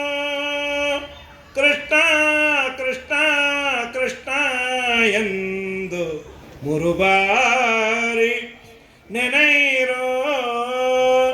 ಅವನ ನಾಮವನ್ನು 3 ಬಾರಿ ಉಚ್ಚಾರಣೆ ಮಾಡಿ. ನಮ್ಮಲ್ಲಿ ಪದ್ಧತಿ ಇತ್ತು ಹೇಳಿಕೊಡೋದು ಅವರು ಅನ್ನೋದು. ಈಗೂ ಕೆಲವು ಕಡೆ ಇದೆ, ನಾರ್ತ್ ಇಂಡಿಯಾದಲ್ಲಿ ಆಗಾಗ ಹೇಳಿಸ್ತಾ ಇರ್ತಾರೆ, ಹರಿಕಥೆಯಲ್ಲಿ ಹೇಳಿಸ್ತಾರೆ. ನಮ್ಮಲ್ಲೂ ಆಗಾಗ ಕೆಲವೊಂದು ಪದ್ಯಗಳನ್ನು ಹೇಳಿದಾಗ ನೀವು ಅನ್ನಿ ಅಂತ ಕೃಷ್ಣನ ನಾಮಸ್ಮರಣೆಯನ್ನು ಮಾಡಿದರೆ ನಮ್ಮೆಲ್ಲ ಪಾಪಗಳನ್ನು, ಕೃಷ್ಣ ಅನ್ನೋ ಶಬ್ದದ ಅರ್ಥವೇ ಕರ್ಷತಿ, ಪಾಪಗಳನ್ನು ಆಕರ್ಷಣೆ ಮಾಡ್ತಾನಂತೆ, ಭೂಮಿಗೆ ಆನಂದವನ್ನು ಕೊಟ್ಟವನಂತೆ. ಏನು ಗಂಟು ಹೋಯಿತು? ಹರೇ ರಾಮ ರಾಮ ರಾಮ ಹರೇ ಹರೇ, ಹರೇ ಕೃಷ್ಣ ಕೃಷ್ಣ ಕೃಷ್ಣ ಹರೇ ಹರೇ. ಕೌಸಲ್ಯಜವರ ವಂಶೋದ್ಭವ ಸುರ ಸಂಸೇವಿತ ಪದ ರಾಮ ಹರೇ. ಕಂಸಾದ್ಯ ಸುರರ ಧ್ವಂಸಗೈದಯದು ವಂಶೋದ್ಭವ ಶ್ರೀ ಕೃಷ್ಣ ಹರೇ. ಜೈ ಜಯ ರಾಮ ಹರೇ, ಜೈ ಜಯ ಕೃಷ್ಣ ಹರೇ, ರಾಮ ರಾಮ ಹರೇ, ಕೃಷ್ಣ ಕೃಷ್ಣ ಹರೇ. ಅವನ ರಾಮನ ಕೃಷ್ಣನ ಚಿಂತನೆ ಈ ದೇಶದ ಪ್ರತಿಯೊಬ್ಬರ ಬಾಯಲ್ಲಿ ಇದೆ. ಹಿಂದೆ ಅದನ್ನು ಜೋರಾಗಿ ಅಂತ ಇದ್ವಿ, ಇವತ್ತು ಭಜನೆಯಲ್ಲಿ ಅಂತೇವೆ. ಆ ಕೃಷ್ಣನ ಕಥೆ ಎಲ್ಲರಿಗೂ ಬೇಕು. ವೀರ್ಯಾಣಿ ತಸ್ಯ ಅಖಿಲ ದೇಹಭಾಜಾಂ ಅಂತಹ ಬಹಿಃ ಪುರುಷ ಕಾಲರೂಪೈ. ಒಳಗೆ ಇದ್ದು ಪುರುಷ ರೂಪದಿಂದ ಪ್ರೇರಕನಾಗಿದ್ದಾನೆ. ನಗುತ್ತೇವೆ, ನಲಿತೇವೆ, ಎಲ್ಲಿವರೆಗೂ? ಅವನಿರೋವರೆಗೂ. ತೇನ ವಿನಾ ತೃಣಮಪಿ ನ ಚಲತಿ. ಅವನಿಲ್ಲ ಅಂದರೆ ಯಾವುದೂ ಇಲ್ಲ. ಎಲ್ಲ ನೆಟ್ಟಗೆ ನಮ್ಮನ್ನು ಇಟ್ಟಿದ್ದಾನೆ, ಬೆಲೆ ಗೊತ್ತಿಲ್ಲ. ಸ್ವಲ್ಪ ಯಾವುದಾದ್ರೂ ಅವಯವ ಊನ ಆದರೆ ಎಷ್ಟು ಕಷ್ಟ. ಇದ್ದ ದೇವರಿಗೆಲ್ಲ ಹರಕೆ ಹೊತ್ಕೊಳ್ತೇವೆ.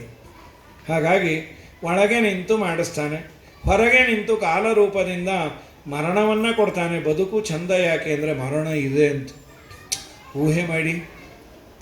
ಒಂದು ವೇಳೆ ಮರಣವೇ ಇಲ್ಲ, ನಮ್ಮ ತಾತಂದಿರ ಮುತ್ತಾತನ ಮುತ್ತಾತ 900 ವರ್ಷ, ಅವ್ರು ಯಾವಾಗ ಹಾಸಿಗೆ ಹಿಡಿದಿದ್ದು, ಅವರು 70ನೇ ವರ್ಷಕ್ಕೆ ಜಾರಿ ಬಿದ್ದವರು, ಹಾಸಿಗೆ ಹಿಡಿದವ್ರು ಇನ್ನೂ ಹೋಗಿಲ್ಲ ಅಂದರೆ ನೋಡ್ಕೊಂಬವ್ರ ಗತಿ ಏನು, ಮನೆಗಳ ಗತಿ ಏನು?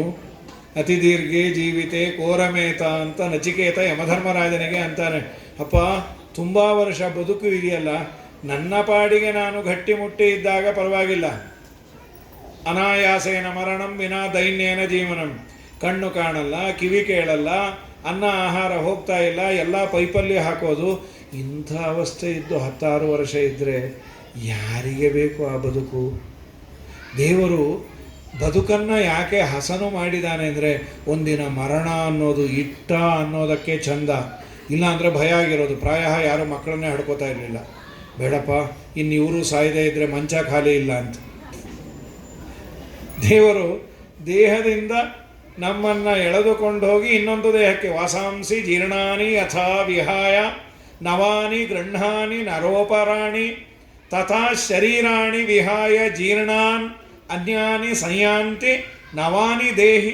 ಅದು ಇನ್ಯಾವ ದೇಹ ಕೊಡ್ತಾನೋ ಗೊತ್ತಿಲ್ಲ. ಈ ದೇಹದಿಂದಂತೂ ಹೊರಗೆ ಹಾಕ್ತಾನೆ. ಕಣ್ಣು ಕಾಣಿಸಲ್ಲ, ಕಿವಿ ಗಟ್ಟಿಮುಟ್ಟಿ ಇದ್ದಾಗ ಹೋದರೆ ಬೇಸರ ಸರಿ, ಆದರೆ ಯಾವ ಇಂದ್ರಿಯವೂ ಕೆಲಸ ಮಾಡದೇ ಇದ್ದಾಗ ಗತಿ ಏನು? ಹಾಗಾಗಿ ಆ ಭಗವಂತನ ಕಥೆಯನ್ನು ಹೇಳಿ ತುಂಬ ಸಂತೋಷಪ್ಪ. ಹಸಿವಾಗ್ತಾ ಇಲ್ವಾ ಅಂದರು. ಸಾಮಾನ್ಯ ಪುರಾಣ ಅಂದರೆ ಯಾರಿಗೂ ಇಷ್ಟ ಆಗಲ್ಲ ರೀ. 2 ದಿವಸ ಉಪವಾಸ ಹಾಕಿ ಪುರಾಣ ಹೇಳೋಣ, ನೀವೇ ಹೇಳ್ಕೊಳ್ಳಿ ಅಂತೆ. ಮೊದಲೇನಾದರೂ ಹೊಟ್ಟೆ ಕೊಡಿ. ಹೊಟ್ಟೆಯ ಅವಸ್ಥೆನೇ ಹಾಗೆ. ತುಂಬ ಹಸಿದಾಗ ಪುರಾಣ ಬೇಡ. ಹೊಟ್ಟೆ ತುಂಬ ಊಟ ಹಾಕಿ ಕೈ ತೊಳ್ಕೊಂಡು ಎಲ್ಲರೂ ಪುರಾಣಕ್ಕೆ ಬರಬೇಕು ಅಂದರೆ ದಯಮಾಡಿ ನೀವು ಹೇಳಿದರೆ ನಾವು ಊಟಕ್ಕೆ ಬರ್ತಾ ಇರಲಿಲ್ಲ ಅಂತೇಳಿ. ತುಂಬ ಕಷ್ಟ. ಹೊಟ್ಟೆ ತುಂಬಿದ ಮೇಲೆ ಪುರಾಣ ಕೇಳೋದಿದೆಯಲ್ಲ, ಸರಿ ಆದಷ್ಟು ಗೋಡೆ ಕಡೆ ಕೊಟ್ಟಿರ್ರಿ, ನಿದ್ದೆಯೂ ಆಗುತ್ತೆ, ಪುರಾಣವೂ ಆಗುತ್ತೆ. ಆಗಾಗ ಎಚ್ಚರಿಕೆ ಆದಾಗ ಬಸ್ಸಲ್ಲಿ ಹೋಗ್ಬೇಕಾದ್ರೆ ಕಣ್ಣು ಬಿಟ್ಟು ನೋಡ್ತೀವಲ್ಲ ಬಂತೋ ಇಲ್ವೋ ಅಂತ. ಹಾಗೆ ಹೊಟ್ಟೆ ನಿನ್ನಿಂದ ನಾ ಕೆಟ್ಟೆ, ಬುಭುಕ್ಷಿತಂನ ಪ್ರತಿಭಾತಿ ಕಿಂಚಿತೆ. ಸಂಸ್ಕೃತದ ಆಭಾಣಕ ಇದು. ಹಸಿದವನಿಗೆ ಏನೂ ತೋಚಲ್ಲ, ಇಂದ್ರಿಯಗಳ ಕ್ಷಮತೆ ಇರಲ್ಲ.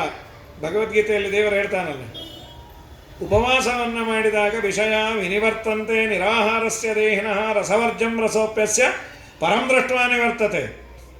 ಹಾಗಾದರೆ ನಿನಗೇನು ಹಸಿವಾಗಿಲ್ವಾ? ಸ್ವಾಮಿ, ನಮಗೆ ನೀವು ಹಸಿವಾಗಲಿಕ್ಕೆ ಬಿಟ್ಟೇ ಇಲ್ಲ ಅಂದ. ನಾನೇನು ಕೊಟ್ಟೆ? ಕೆಲವರು ಬುದ್ಧಿವಂತರಿರ್ತಾರೆ. ಈ ಕೆಲವು ಪುರಾಣ ಗಿರಾಣ ಇದ್ದಲ್ಲಿ 5-5, 6-6 ಗಂಟೆ ಹಿಂದೆಲ್ಲ ಇರೋದು. ಈಗೆಲ್ಲ ತುಂಬ ಕಮ್ಮಿ ಆಗಿದೆ. 1-1.5 ಅವರೇ ಸಾಕು. ಸಿನಿಮಾಗಳೇ ಇರೋದಂತೆ. ಅದು ಸಂಗಮ್ ಅಂತ ಯಾವುದೋ ಸಿನಿಮಾ 3 ಇಂಟರ್ವೆಲ್ ಅಂತದ್ದು. ಮುಗಿದ್ರೆ ಅವನು 30 ವರ್ಷ ಕೂತ್ರೆ 60 ವರ್ಷ ಶಾಂತಿಗೆ ಎದ್ದು ಬಂದಿದ್ದಂಥವ್ನು. ಈ ಥರ ಎಲ್ಲ ಇರೋದು. ಈಗ ಯಾರಿಗೂ ಕೇಳೋದು 25 ನಿಮಿಷ ಸೀರಿಯಲಲ್ಲಿ 15 ನಿಮಿಷ ಅದ್ಯ ಕಥಾ ಪ್ರಾರಂಭೆ ಸತಿ ಕಿಂಚಿತ್ ಪೂರ್ವಕಥಾ ಅನುವಾದ, ಒಂದೆರಡು ಅಡ್ವರ್ಟೈಸ್ಮೆಂಟು, ಒಂದು ಚೂರೇ ತೋರಿಸಿ ನಾಳೆವರೆಗೂ ಸಾಯ್ತಾ ಇರೋದು. ಏನಾಗುತ್ತೋ ಏನಾಗುತ್ತೋ ಏನಾಗುತ್ತೋ ಏನಾಗುತ್ತೋ, ಏನೂ ಆಗಲ್ಲ, ಅಲ್ಲೇ ಇರುತ್ತದೆ, ಏನೇನೇನೇನೂ ಆಗೋದಿಲ್ಲ. ಹೀಗಾಗಿ ಪರಮಾತ್ಮನ ಕಥೆಯನ್ನು ಅವರಂದರು, ನಿನಗೇನು ಹಸಿವಾಗಿಲ್ವಾ? ಅದಕ್ಕೆ ಕೆಲವರು ಬುದ್ಧಿವಂತರು ಇರ್ತಾರೆ, ಈ ಥರ ಪುರಾಣ ಗಿರಾಣ ಹೇಳಬೇಕಾದ್ರೆ ಆದಷ್ಟು 4 ಬಾಟ್ಲು ನೀರು, ಒಂದು 5 ಪ್ಯಾಕೆಟ್ ಅವಲಕ್ಕಿ, ಒಂದು 15 ಉಂಡೆ ಇಟ್ಕೊಂಡ್ಬಿಟ್ಟಿರೋಣ, ಆಗಾಗ ಎಚ್ಚರಿಕೆ ಆದಾಗೆಲ್ಲ ಬಾಯಿಗೆ ಹಾಕ್ಕೊಂಬೋಣ, ಆಚಾರ ಪಾಡಿಗೆ ಅವರು, ನಮ್ಮ ಪಾಡಿಗೆ ನಾವು. ಕೃಷ್ಣ ಏನಾದ, ಏನೇನೋ ಅದಾಗಲಿ ಬಿಡ್ರಿ, ಅವನು ಸುದ್ದಿಗೆ ನಮಗೆ ಯಾಕೆ ಅಂತ. ಹಾಗೇನಾದರೂ ನೀನು ತಂದಿಟ್ಕೊಂಡಿದ್ಯಾ? ಇಲ್ಲ ಇಲ್ಲ ಇಲ್ಲ. ನೈಷಾತಿ ದುಸ್ಸಹ ಕ್ಷುನ್ಮಾಂ ತ್ಯಕ್ತೋದಮಪಿ ಬಾಧತೆ ಪಿಬಂತಂ ತೊನ್ಮುಖಾಂಭೋಜ ಸೃತಂ ಹರಿ ಕಥಾಮೃತಂ. ಸ್ವಾಮಿ, ನಿಮ್ಮ ಬಾಯಿಂದ ಬರ್ತಾ ಇರೋ ಹರಿಯ ಕಥಾಮೃತ ಇದೆಯಲ್ಲ, ಅದನ್ನು ನಾನು ಪಾನ ಮಾಡ್ತಾ ಇದ್ದೇನೆ. ಜ್ಞಾನಿಗಳಿಗೆ ತಿನ್ನುವ ಅನ್ನ ಆಹಾರದಕ್ಕಿಂತ ಕೇಳುವ ಆಹಾರ ತುಂಬ ಅವರಿಗೆ ಶಕ್ತಿಯನ್ನು ಕೊಡುತ್ತಂತೆ. ಕೇಳ್ತಾ ಕೇಳ್ತಾ ಎನರ್ಜೈಸ್ ಆಗ್ತಾರೆ. ಪ್ರಾಯ ಬರೀ ಸಂಸ್ಕೃತ ಸಾಹಿತ್ಯ ಅಂತಲ್ಲ, ಈ ಸೈಂಟಿಸ್ಟ್ಗಳು ನಾನು ಕೇಳಿದೆ, ಅವರಿಗೆ ಅವರ ಡೆಸ್ಟಿನೇಷನ್ ಮುಟ್ಟಬೇಕು. ಅವ್ರು ಏನು they have to achieve something. ಏನು ತಿಂದೆ ಏನು ಮಾಡಿದೆ ಅದರ ಬಗ್ಗೆ ಗಮನ ಇರೋದಿಲ್ಲ. ಏನೋ ಒಂದು ಸಿಪ್ ಕಾಫಿ ಕುಡಿಯೋದು, 2 ಬಿಸ್ಕೆಟ್ ತಿನ್ನೋದು, ಅಗೈನ್ ಗೋ ಅಂಡ್ ಜಾಯಿನ್. ನಾನು ಅದನ್ನು ಅಚೀವ್ ಮಾಡೋವರೆಗೂ I don't want any meals. ಅವರು ತಿಂದರೆ ಮತ್ತೆ ನಿದ್ದೆ ಎಲ್ಲಿ ಬರುತ್ತೆ, ಅದರಲ್ಲೇ ತನ್ಮಯರಾಗಿರ್ತಾರಂತಂದರೆ ಜ್ಞಾನ ಪಿಪಾಸುಗಳು. ಜ್ಞಾನದ ಮೇಲೆ ಭಾರ ಹಾಕಿದವರಿಗೆ ಹೊಟ್ಟೆಯ ಕಾಳಜಿ ಇರಲ್ಲ. ಅದಕ್ಕೆ ಹೇಳೋದು, ತಲೆಗೆ ಆಹಾರ ಕೊಟ್ಟರೆ ಎಲೆ ಬಗ್ಗೆ ಗಮನ ಇರಲ್ಲಂತೆ, ಎಲೆ ಬಗ್ಗೆ ಗಮನ ಕೊಟ್ಟರೆ ತಲೆಯ ಆಹಾರ ಬೇಡೇ ಬೇಡಂತೆ. ಸುಭಾಷಿತಕಾರ ಅಂತಾನೆ, ಸುಖಾರ್ಥೀವಾ ತ್ಯಜೇತ್ ವಿದ್ಯಾಂ ವಿದ್ಯಾರ್ಥೀವಾ ತ್ಯಜೇತ್ ಸುಖಂ ಸುಖಾರ್ಥಿನ ಕುತೋ ವಿದ್ಯಾ ಕುತೋ ವಿದ್ಯಾರ್ಥಿನ ಸುಖಂ ಅಂತ. ನಮಗೆ ಎಲೆ ಮೇಲೆ ಗಮನ ಹೊಟ್ಟೋದ್ರೆ ದೇವರ ಕಥೆ ಎಂದೂ ತಲೆಗೆ ಹೋಗೋದೇ ಇಲ್ಲ. ಯಾಕೆಂದರೆ ಏನೋ ತಿನ್ನೋದು ಮಾಡೋದು, ಅದರಲ್ಲಿ ಸಣ್ಣ ಸಣ್ಣ ರುಚಿನೂ ನಿನ್ನೆ ಜಾಮೂನ್ ಹೇಗಿತ್ತು, ನಿನ್ನೆ ತುಂಬ ಚೆನ್ನಾಗಿತ್ತು, ಬಟ್ ಯಾಲಕ್ಕಿ ಕಮ್ಮಿ ಇತ್ತು ಅಂತ. ಇವತ್ತಿನ ಜಾಮೂನು ಇವತ್ತು ತುಂಬ ಚೆನ್ನಾಗಿದೆ, ಬಟ್ ಯಾಲಕ್ಕಿ ಜಾಸ್ತಿ ಆಗಿದೆ ಅಂತ. ಅಷ್ಟು ಸೂಕ್ಷ್ಮವಾಗಿ ಎಲೆ ಬಗ್ಗೆನೇ ಗಮನ ಇರುತ್ತೆ ನಮಗೆ. ನಿಮ್ಮ ಬಾಯಿಂದ ಬರ್ತಾ ಇರೋ ಹರಿಕಥಾಮೃತವನ್ನು ಪಾನ ಮಾಡ್ತಾ ಇದ್ದೇನೆ, ನನಗೆ ಯಾವ ಹಸಿವೆಲ್ಲ ನೀರಡಿಕೆ ಇಲ್ಲ, ತುಂಬ ಸಂತೋಷ. ಭೂದೇವಿ ಪ್ರಾರ್ಥನೆಯನ್ನು ಮಾಡಿಲ್ಲಂತೆ ಬ್ರಹ್ಮದೇವರನ್ನು, ಗೋರೂಪವನ್ನು ತೆಗೆದುಕೊಂಡು ಅಂತ ಭಾಗವತ ಹೇಳುತ್ತೆ. ಯಾಕೆಂದರೆ ದೇವರಿಗೆ ಗೋವಿನ ಮೇಲೆ ತುಂಬ ಪ್ರೀತಿ. ನಿಶಮ್ಯ ಗೋಬ್ರಾಹ್ಮಣ ದೀನಬಂಧು. ನಾವೊಂದು ವೇದದ ಮಾತನ್ನು ಎಲ್ಲ ಕೇಳಿದ್ದೀವಿ ಈ ದೇಶದಲ್ಲಿ. ಏನಂತ? ನಮೋ ಬ್ರಹ್ಮಣ್ಯ ದೇವಾಯ ಗೋಬ್ರಾಹ್ಮಣ ಹಿತಾಯ ಚ ಜಗದ್ಹಿತಾಯ ಕೃಷ್ಣಾಯ ಗೋವಿಂದಾಯ ನಮೋ ನಮಃ. ಜಗತ್ತಿಗೆ ಹಿತ ಮಾಡುವ, ಸರ್ವೇ ಜನಾ ಸುಖಿನೋ ಭವಂತು ಅನ್ನುವ ಗೋವಿಗೆ ಯಾಕೆ ಪ್ರಿಯಾರಿಟಿ ಅಂದರೆ, ಗೋವಿನಿಂದ ಹಾಲು, ಹಾಲಿನಿಂದ ಮೊಸರು, ಮೊಸರಿನಿಂದ ಬೆಣ್ಣೆ, ಬೆಣ್ಣೆಯಿಂದ ತುಪ್ಪ, ತುಪ್ಪದಿಂದ ಯಜ್ಞಯಾಗ, ಯಜ್ಞದ ಹೊಗೆಯಿಂದ ಮೋಡ, ಮೋಡದಿಂದ ಮಳೆ, ಮಳೆಯಿಂದ ಬೆಳೆ, ಬೆಳೆಯಿಂದ ಜೀವಜಾತ ಚೆನ್ನಾಗಿರುತ್ತೆ. ಯಜ್ಞಾತ್ ಭವತಿ ಪರ್ಜನ್ಯ, ಪರ್ಜನ್ಯಾತ್ ಅನ್ನ ಸಂಭವ, ಅನ್ನಾತ್ ಭವಂತಿ ಭೂತಾನಿ, ಏವಂ ಪ್ರವರ್ತಿತಂ ಚಕ್ರಂ ನಾನುವರ್ತಯತಿ ಯಃ. ಇದು ಕೃಷ್ಣನ ಆದೇಶ. ಗೋವು ನಿನಗೆ ಈ ಜಗತ್ತನ್ನು ಇಂಬ್ಯಾಲೆನ್ಸನ್ನು ಬ್ಯಾಲೆನ್ಸ್ ಮಾಡುತ್ತೆ ಅಂತ. ಹಾಗಾಗಿ ಅವಳು ಗೋರೂಪವನ್ನು ತೆಗೆದುಕೊಂಡು ಬ್ರಹ್ಮದೇವರ ಬಳಿಯಲ್ಲಿ ಬಂದು, ಬ್ರಹ್ಮ ನನಗೆ ಭಾರ ಹೆಚ್ಚಾಗಿದೆ. ಅಲ್ಲಮ್ಮ ನಿನಗೆ ಯಾವ ಭಾರ? ಏನಿಲ್ಲ, ಕೃಷ್ಣನನ್ನು ದೇವರನ್ನು ಬೈತಾರಲ್ಲ ಅವರೆಲ್ಲ ನನಗೆ ಭಾರ. ಏನಾದರೂ ಭಾರ ಕಡಿಮೆ ಮಾಡ್ಬೋದಾ? ನಾನು ಆಗೋದಿಲ್ಲ, ನನ್ನ ಕೈಯಲ್ಲಿ ಆಗೋದಿಲ್ಲ, ನಮ್ಮಪ್ಪನನ್ನು ಪ್ರಾರ್ಥನೆ ಮಾಡುವ ಅಂತ ಬ್ರಹ್ಮಾದಿಗಳು ಬಂದು ಕ್ಷೀರ ಸಮುದ್ರ ತೀರದಲ್ಲಿ ಕೃಷ್ಣನನ್ನು ಪ್ರಾರ್ಥನೆ ಮಾಡಿದರು. ದೇವರನ್ನು ಪ್ರಾರ್ಥನೆ ಮಾಡಿದಾಗ ದೇವರು ಹೇಳಿದ, ನಾನು ಕೃಷ್ಣನಾಗಿ ಅವತಾರ ಮಾಡ್ತೇನೆ, ದೈತ್ಯರ ಸಂಹಾರ ಮಾಡ್ತೇನೆ, ನೀವೇನು ಕಾಳಜಿ ಮಾಡಬೇಡಿ ಅಂತ ಸಮಾಧಾನ ಮಾಡಿದಾಗ ಎಲ್ಲರೂ ಹೊರಟು ಬಂದಿದ್ದಾರೆ. ಭೂಲೋಕದಲ್ಲಿ ವಸುದೇವ, ದೇವಕಿ, ಕಶ್ಯಪ, ಅದಿತಿಯರು ಅವರಿಬ್ಬರಲ್ಲಿ ಅವತಾರ ಮಾಡಬೇಕು ಅಂತ ದೇವರ ಸಂಕಲ್ಪ. ಅವರು ತುಂಬ ತಪಶ್ಚರ್ಯ ಮಾಡಿದರು. ವಸುದೇವನಿಗೂ ದೇವಕಿಗೂ ವಿವಾಹ. ಕಂಸ ಅಂತ ಒಬ್ಬ ಅಸುರ, ಅವನು ಮಾಡಿಕೊಡ್ತಾ ಇದ್ದ. ಆಗ ಅಶರೀರವಾಣಿ ಆಯಿತು. ಅಂದರೆ ಶಬ್ದ ಕೇಳಿಸ್ತು, ಮಾತು ಆಡಿದವರು ಕಾಣಲಿಲ್ಲ. ಇವಳಲ್ಲಿ ಹುಟ್ಟುವ 8ನೇ ಮಗು ನಿನ್ನನ್ನು ಕೊಲ್ಲತ್ತೆ. ತಕ್ಷಣ ಕತ್ತಿಯನ್ನು ಎಳೆದ, ಕೊಂದೇ ಬಿಡ್ತೇನೆ ಅಂತ. ಏನೇನೋ ಹೇಳಿದ್ರು ಕೇಳಲಿಲ್ಲ. ಆದಷ್ಟು ಒಂದು ಮಾತಿದೆ ರೀ, ಭಾಗವತ ಹೇಳೋದೇನು ಗೊತ್ತಾ, ಈಸಬೇಕು ಇದ್ದು ಜಯಿಸಬೇಕು. ಸುಮ್ಮನೆ ಸಾಯ್ತೀವಿ ಅನ್ಕೋಬಾರ್ದು. ಇವತ್ತು ಬಾಯಿ ಎತ್ತಿದ ವೇಳೆಯಿಂದ ಸಾಯ್ತೀವಿ ಅಂತಾರೆ. ಯಾವ ಸ್ಟ್ರೆಸ್ಸನ್ನು ತೆಗೆದುಕೊಳ್ಳುವ ಯೋಗ್ಯತೆ ಇಲ್ಲ. ಸಣ್ಣ ಪುಟ್ಟದ್ದು, ಒಂದು ಆಟೋ ಕಾಯ್ತಾ ಇದ್ರು, ಆಟೋ ಬರಲಿಲ್ಲ. ತಕ್ಷಣ ಅಂದರು, ಕಮಲಮ್ಮ ಈ ಆಟೋ ಕಾಯೋದ್ರಕ್ಕಿಂತ ಸಾಯೋದೇ ವಾಸಿ ಅಂತ. ಒಂದಲ್ಲ ಇನ್ನೊಂದು ಬರುತ್ತೆ. ಸಾವು ತಾನಾಗೆ ಬರುತ್ತೆ. ಈಸಬೇಕು ಇದ್ದು ಜಯಿಸಬೇಕು. ಹಳೇ ಜನಕ್ಕೆ ಇದ್ದ ಕಷ್ಟ ಏನಿದೆ ರೀ ಇವತ್ತು. ಒಪ್ಪತ್ತಿಗೆ ಇರ್ತಿರ್ಲಿಲ್ಲ ಪಾಪ. ಮನೆ ತುಂಬ ಮಕ್ಕಳು ಕಷ್ಟಪಟ್ಟು ಜೀವನ ನಡೆಸಿದರು, ಯಾರೂ ಸಾಯಲಿಲ್ಲ. ಇವತ್ತು ನಮಗೆ ಪುರ್ಸೊತ್ತು ಜಾಸ್ತಿ ಇರೋದ್ರಿಂದಲೇ ಸಾಯ್ತೀವಿ ಅನ್ನೋ ಆಲೋಚನೆ ಬರುತ್ತೆ. ಮೃತ್ಯುರ್ಜನ್ಮವತಾಂ ಅಪೋಖ್ಯ, ಆದಷ್ಟು ಬದುಕುವ ಪ್ರಯತ್ನ ಮಾಡಬೇಕು. ವಸುದೇವ ಅಂದ ಇವಳಲ್ಲಿ ಹುಟ್ಟುವ ಮಕ್ಕಳನ್ನು ಅರ್ಪಿಸ್ತೇನೆ ಅಂತ. ಹಾಗಾದರೆ ನೀನು ಮಕ್ಕಳನ್ನು ಎಕ್ಸ್ಚೇಂಜ್ ಮಾಡಬಹುದು ಅಂತ ಇಬ್ಬರನ್ನು ಜೈಲಲ್ಲಿ ಇಟ್ಟ. ಒಂದೊಂದೇ ಮಗು ಆಯಿತು. ಆ ಮಗುವನ್ನು ಅರ್ಪಿಸಿದಾಗ ಅವನು ಸಂಹಾರ ಮಾಡಿದ. 7ನೇದೇ ಶೇಷದೇವರಿಗೆ ಹೇಳಿದ, ಅವನೇ ಬಲರಾಮ. ಶೇಷದೇವರು ದೇವಕಿಯ ಗರ್ಭದಲ್ಲಿ ಬಂದಾಗ ಲಕ್ಷ್ಮೀದೇವಿ ಅದನ್ನು ಎಳೆದು ಇನ್ನೊಂದು ಗರ್ಭದಲ್ಲಿ ಇಟ್ಟಾಳೆ. ವಸುದೇವನ ಮತ್ತೊಬ್ಬ ಹೆಂಡತಿ ರೋಹಿಣಿ ಅಂತ, ಅವಳಲ್ಲಿ ಶಿಫ್ಟ್ ಮಾಡಿದರು. ಅದಾದ ಮೇಲೆ ದೇವರು ಬಂದು ಕೂತಿಯಾನೆ. ಬ್ರಹ್ಮಾದಿಗಳು ಗರ್ಭಸ್ತುತಿ ಅಂತ ಮಾಡ್ಯಾರೆ. ನಾಳೆ ದಿವಸ ದೇವರ ಅವತಾರ, ದೇವರ ಲೀಲೆಗಳನ್ನೆಲ್ಲ ನಾಳೆ ದಿವಸ ನೋಡುವ. 5:30ಯಿಂದ 6:30ವರೆಗೂ ದಿನ ಆಗುತ್ತೆ. ಇವತ್ತು ಪ್ರಾರಂಭದ ದಿವಸ, ಸ್ವಲ್ಪ ಇಂಟ್ರೊಡಕ್ಷನ್ ಎಲ್ಲ ಇರುತ್ತೆ. ನಾಳೆ ದಿವಸ ಇಂಟ್ರೊಡಕ್ಷನ್ ಏನಿರೋದಿಲ್ಲ, ಸೀದಾ ಪ್ರಾರಂಭ ಮಾಡೋದೆ. 5:30ಯಿಂದ ಶುರು ಮಾಡಿ 6:00ವರೆಗೆ ಸಕಾಲಕ್ಕೆ ಮುಗಿಸೋದು. ನಂತರದಲ್ಲಿ ಬೇರೆ ಬೇರೆ ಕಾರ್ಯಕ್ರಮಗಳು ಅವರು ಇಟ್ಕೊಂಡಿದ್ದಾರೆ. ಎಲ್ಲ ಭಗವದ್ಭಕ್ತರಿಗೆ ಅಭಿನಂದನೆಗಳು. ಮತ್ತೊಮ್ಮೆ ಇಷ್ಟು ಜನ ಬಂದು ಕೃಷ್ಣನ ಕಥೆಯನ್ನು ಕೇಳಿದ್ದಕ್ಕೆ ಎಲ್ಲರಲ್ಲೂ ಒಂದು ಸವಿನಯ ಪ್ರಾರ್ಥನೆ. ಹೇಳುವ ರೀತಿ ನೀತಿ ತಮಗೆ ಗೊತ್ತಾಗದೇ ಇದ್ದಲ್ಲಿ ನನಗೆ ಹೇಳಿದರೆ ಸ್ವಲ್ಪ ಬೇಕಾದ್ರೆ ಅದನ್ನು ನಿಮಗೆ ತಿಳಿಯುವ ರೀತಿಯಲ್ಲಿ ಅಥವಾ ನಾನೇ ತಿಳ್ಕೊಂಡು ಹೇಳುವ ರೀತಿಯಲ್ಲಿ ಪ್ರಯತ್ನ ಮಾಡ್ತೇನೆ. ಯಾಕೆಂದರೆ ಕೇಳೋರು ನಮಗೆ ಚೆನ್ನಾಗಿದೆ ಅಂದ್ರೇ, ಒಬ್ಬ ಲೆಕ್ಚರರ್ ಪಾಸ್ ಆಗೋದೇ ಸ್ಟೂಡೆಂಟ್ಸಿಂದ. ತುಂಬ ಚೆನ್ನಾಗಿತ್ತು ಆಚಾರ್ಯ ನಿಮ್ಮ ಪ್ರವಚನ, ಏನು ಹೇಳಿದೆ ಅದು ನಿಮಗೂ ಗೊತ್ತಾಗಿಲ್ಲ ನಮಗೂ ಗೊತ್ತಾಗಿಲ್ಲ ಅಂದರೆ ಸಮಸ್ಯೆ. ಆದ್ದರಿಂದ ಎಲ್ಲ ಭಕ್ತರಲ್ಲಿ ಒಂದು ಏನು ಬೇಕೋ ಹೇಗೆ ಬೇಕೋ, ಅಂದರೆ ಇಂಡಿವಿಜುವಲ್ ಒಬ್ಬೊಬ್ಬರಿಗೆ ಬೇಕು ಅಂದರೆ ಹೇಳಲಿಕ್ಕಾಗೋದಿಲ್ಲ. ಕಲೆಕ್ಟಿವ್ ಆಗಿ ಒಬ್ರು ಯಾರೋ ಅಂದರು ತುಂಬ ಚೆನ್ನಾಗಿತ್ತು, ನೀವು ಹೇಳದೇ ಇದ್ರೇ ಚೆನ್ನಾಗಿರುತ್ತೆ ಅಂದರು, ಅದು ಮಾತ್ರ ಬೇಡ ಅಂತ ಹೇಳ್ತಾ ಹರಯೇ ನಮಃ. ಶ್ರೀಕೃಷ್ಣ ಅರ್ಪಣಮಸ್ತು.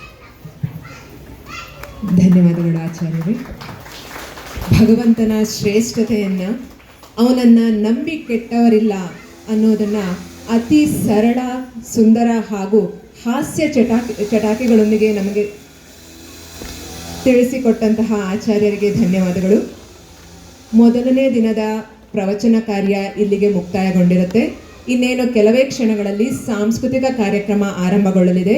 ಭಕ್ತಾದಿಗಳು, ಶ್ರೋತೃಗಳು ಇದೇ ರೀತಿ ಶಾಂತಚಿತ್ತರಾಗಿ ಕೂತ್ಕೊಂಡು ಕಾರ್ಯಕ್ರಮವನ್ನು ವೀಕ್ಷಿಸಬೇಕಾಗಿ ಕೇಳ್ಕೊಳ್ತಾ ಇದ್ದೇನೆ. ಇದ್ರ ಜೊತೆಗೆ ಯಾರಾದರೂ ನಾಳೆಯಿಂದ ಸಪ್ತಾಹದಲ್ಲಿ ಭಾಗಿಯಾಗ್ತಾ ಇಲ್ಲ ಅನ್ನೋರಿದ್ರೆ ದೇವಸ್ಥಾನದ ಒಳಗೆ ಆಚಾರ್ಯರಿಂದ ಆಶೀರ್ವಚನ ಕಾರ್ಯಕ್ರಮವಿರುತ್ತೆ. ದಯವಿಟ್ಟು ಒಳಗೆ ಹೋಗಿ ಆಚಾರ್ಯರಿಂದ ಆಶೀರ್ವಚನವನ್ನು ಪಡೆದುಕೊಳ್ಬಹುದು.